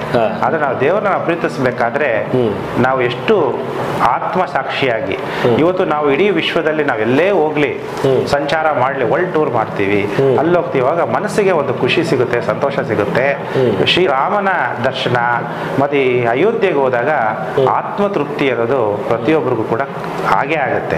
ಅದಕ್ಕೆ ನಾವು ಮಾಡಿದಂತ ಎಲ್ಲಾ ತಪ್ಪುಗಳನ್ನ ರಾಮನ ಮೇಲೇನೆ ಯಾರು ತಪ್ಪು ಮಾಡಿದಾರೋ ಅಂತವ್ರು, ರಾಮ ನಾ ಇಂಥ ತಪ್ಪು ಮಾಡಿದೀನಿ ಎಂದಾಗ ಕ್ಷಮಿಸುವಂತ ಶಕ್ತಿ ಇರೋನು ದೇವರು. ನಾವ್ಯಾರು ಮನುಷ್ಯರು ಮಾಡಿದ ತಪ್ಪುಗಳನ್ನ ಕ್ಷಮಿಸುವಂತ ಶಕ್ತಿ ನಮ್ಗಿಲ್ಲ. ಅದಕ್ಕೆ ಯಾರಿಗೂ ಕೂಡ ಬಿಟ್ಟಿಲ್ಲ ಶನಿ ಮಹಾತ್ಮ. ನಾನೇ ಅಂತ ಅಧಿಕಾರ ನಡೆಸಿರೋರು ಇರ್ಬೋದು, ಆಮೇಲೆ ಹಣಕಾಸಿನಲ್ಲಿ ಇರೋರು, ದೇವತೆಗಳಿಗೆ ಶನಿ ಮಹಾತ್ಮ ಬಿಟ್ಟಿಲ್ಲ ಅನ್ನೋದು ನೀವೆಲ್ಲ ನೋಡಿದೀರಾ. ವಿಕ್ರಮಾದಿತ್ಯನ ಕಥೆಯನ್ನು ಕೂಡ ನೀವು ಕೇಳಿದೀರಾ. ವಿಕ್ರಮಾದಿತ್ಯನ ಪರಿಸ್ಥಿತಿ, ಶನಿದೇವರು ಯಾವ ತರ ಕೊಟ್ಟ ಕಷ್ಟಗಳು ಅನ್ನೋದು, ಹರಿಶ್ಚಂದ್ರನ ಪರಿಸ್ಥಿತಿಗಳು ಗೊತ್ತು. ಎಲ್ಲ ಯಾಕೆ ಪರಮೇಶ್ವರನನ್ನೇ ಕತ್ತೆ ಒಳಗಡೆ ಸೇರಿಸ್ಬಿಟ್ರಲ್ಲ. ಹೌದು, ಗಣಪತಿಯನ್ನ ಹಸುವಿನ ಒಳಗಡೆ ಕೊಟ್ಟರು. ಹಾಗೆ ನಾವೇನೇ ತಪ್ಪುಗಳು ಮಾಡಿದ್ರು ಕೂಡ ನಾವ್, ಯಾಕೆಂದ್ರೆ ಎಲ್ಲರೂ ಕೂಡ ಗ್ರಹಗಳ ಅಂಡರ್ ಕಂಟ್ರೋಲ್ ಬರ್ತೀವಿ. ಇವತ್ತು ನನ್ನ ಹತ್ರ ಇದೆ ಅಧಿಕಾರ, ಅದನ್ನ ನಾನು ಯಾವ ರೀತಿಯಲ್ಲಿ ಉಪಯೋಗಿಸ್ಕೊಂತಾ ಇದ್ದೀನಿ, ದೇವರು ನನ್ನ ಹತ್ರ ಹಣ ಕೊಟ್ಟಿದ್ದಾನೆ, ಅದನ್ನ ನಾನು ಯಾವ ರೀತಿ ಉಪಯೋಗಿಸ್ಕೊಂತ ಇದ್ದೀನಿ, ಅದೆಲ್ಲ ಕೂಡ ಕೌಂಟ್ ಆಗುತ್ತೆ. ಆ ಅಧಿಕಾರ ಮತ್ತೆ ನನ್ನ ಹಣವನ್ನ ನೀವೆಷ್ಟು ಸತ್ತು ವಿನಿಯೋಗ ಮಾಡಿ ಕೆಲವು ಸ್ವಲ್ಪ ಮಾತ್ರ ತಪ್ಪು ಮಾಡಿದಾಗ ದೇವ್ರ ಹತ್ರ ಹೋಗಿ ಕ್ಷಮೆ ಕೇಳಿದಾಗ ಕ್ಷಮೆ ಸಿಗುತ್ತೆ. ಮಾಡೋದೆಲ್ಲ ಬರೀ ಪಾಪ ಕರ್ಮಗಳು ಮಾಡಿದಾಗ ದೇವರು ಕೂಡ ಕ್ಷಮಿಸಕ್ಕೆ ಸಾಧ್ಯ ಆಗಲ್ಲ ಅನ್ನುವಂತ ವಿಚಾರ ಹೇಳ್ತಾ ಇದ್ದೀನಿ. ವೀಕ್ಷಕರೇ, ಇದಾಗಿತ್ತು ಇವತ್ತು ಪ್ರಭು ಶ್ರೀರಾಮಚಂದ್ರನ ಪ್ರಾಣ ಪ್ರತಿಷ್ಠಾಪನೆ ಲೋಕಾರ್ಪಣೆ ಸಂದರ್ಭದಲ್ಲಿ ನಮ್ಮೊಂದಿಗೆ ನೇರ ಸಂದರ್ಶನದಲ್ಲಿದ್ರು ಡಾಕ್ಟರ್ ಅವರು ಸಮಸ್ತ ಲೋಕೋ ಸುಖಿನೋ ಭವಂತು. ಈ ಒಂದು ಕಾರ್ಯಕ್ರಮಕ್ಕೆ ಬಂದು ಗುರುಗಳೇ ನಿಮ್ಮ ಅಮೂಲ್ಯವಾದ ಸಮಯವನ್ನ ನಮಗೋಸ್ಕರ ಮೀಸಲಾಗಿಟ್ಟು ನಮ್ಮ ಈ ಒಂದು ಸಾಕಷ್ಟು ವಿಷಯಗಳನ್ನ ನಿಮ್ಮಿಂದ ನಾವು ತಿಳಿಸ್ಕೊಟ್ರಿ ನೀವು ಜನಗಳಿಗೆ. ನಿಮ್ಗೆ ಇಡೀ ಕರ್ನಾಟಕದ ಕನ್ನಡಿಗರ ಪರವಾಗಿ ಧನ್ಯವಾದಗಳು. ನಿಮಗೂ ಕೂಡ ನಮ್ಮ ವಿಜಯ ನ್ಯೂಸ್ 24/7 ನನಗೂ ಇಲ್ಲಿ ನಿಮ್ಮ ಮುಂದೆಲ್ಲ ಮಾತಾಡೋಕೆ ಅವಕಾಶ ಕೊಟ್ಟಂತ ನಿಮಗೂ ಮತ್ತೆ ಎಲ್ಲ ನನ್ನ ಪ್ರಿಯ ವೀಕ್ಷಕರಿಗೂ ಕೂಡ ನಮಸ್ಕಾರ. ನಿಮಗೆಲ್ಲ ಭಗವಂತ ಅಷ್ಟೈಶ್ವರ್ಯಗಳು ಕೊಟ್ಟು ಸುಖ ಸಮೃದ್ಧಿಯನ್ನು ಕೊಡಲಿ, ನಿಮ್ಮ ಮನೋ ಇಚ್ಛೆಗಳೆಲ್ಲ ಪೂರ್ಣ ಆಗಲಿ. ಸಮಸ್ತ ಲೋಕೋ ಸುಖಿನೋ ಭವಂತು.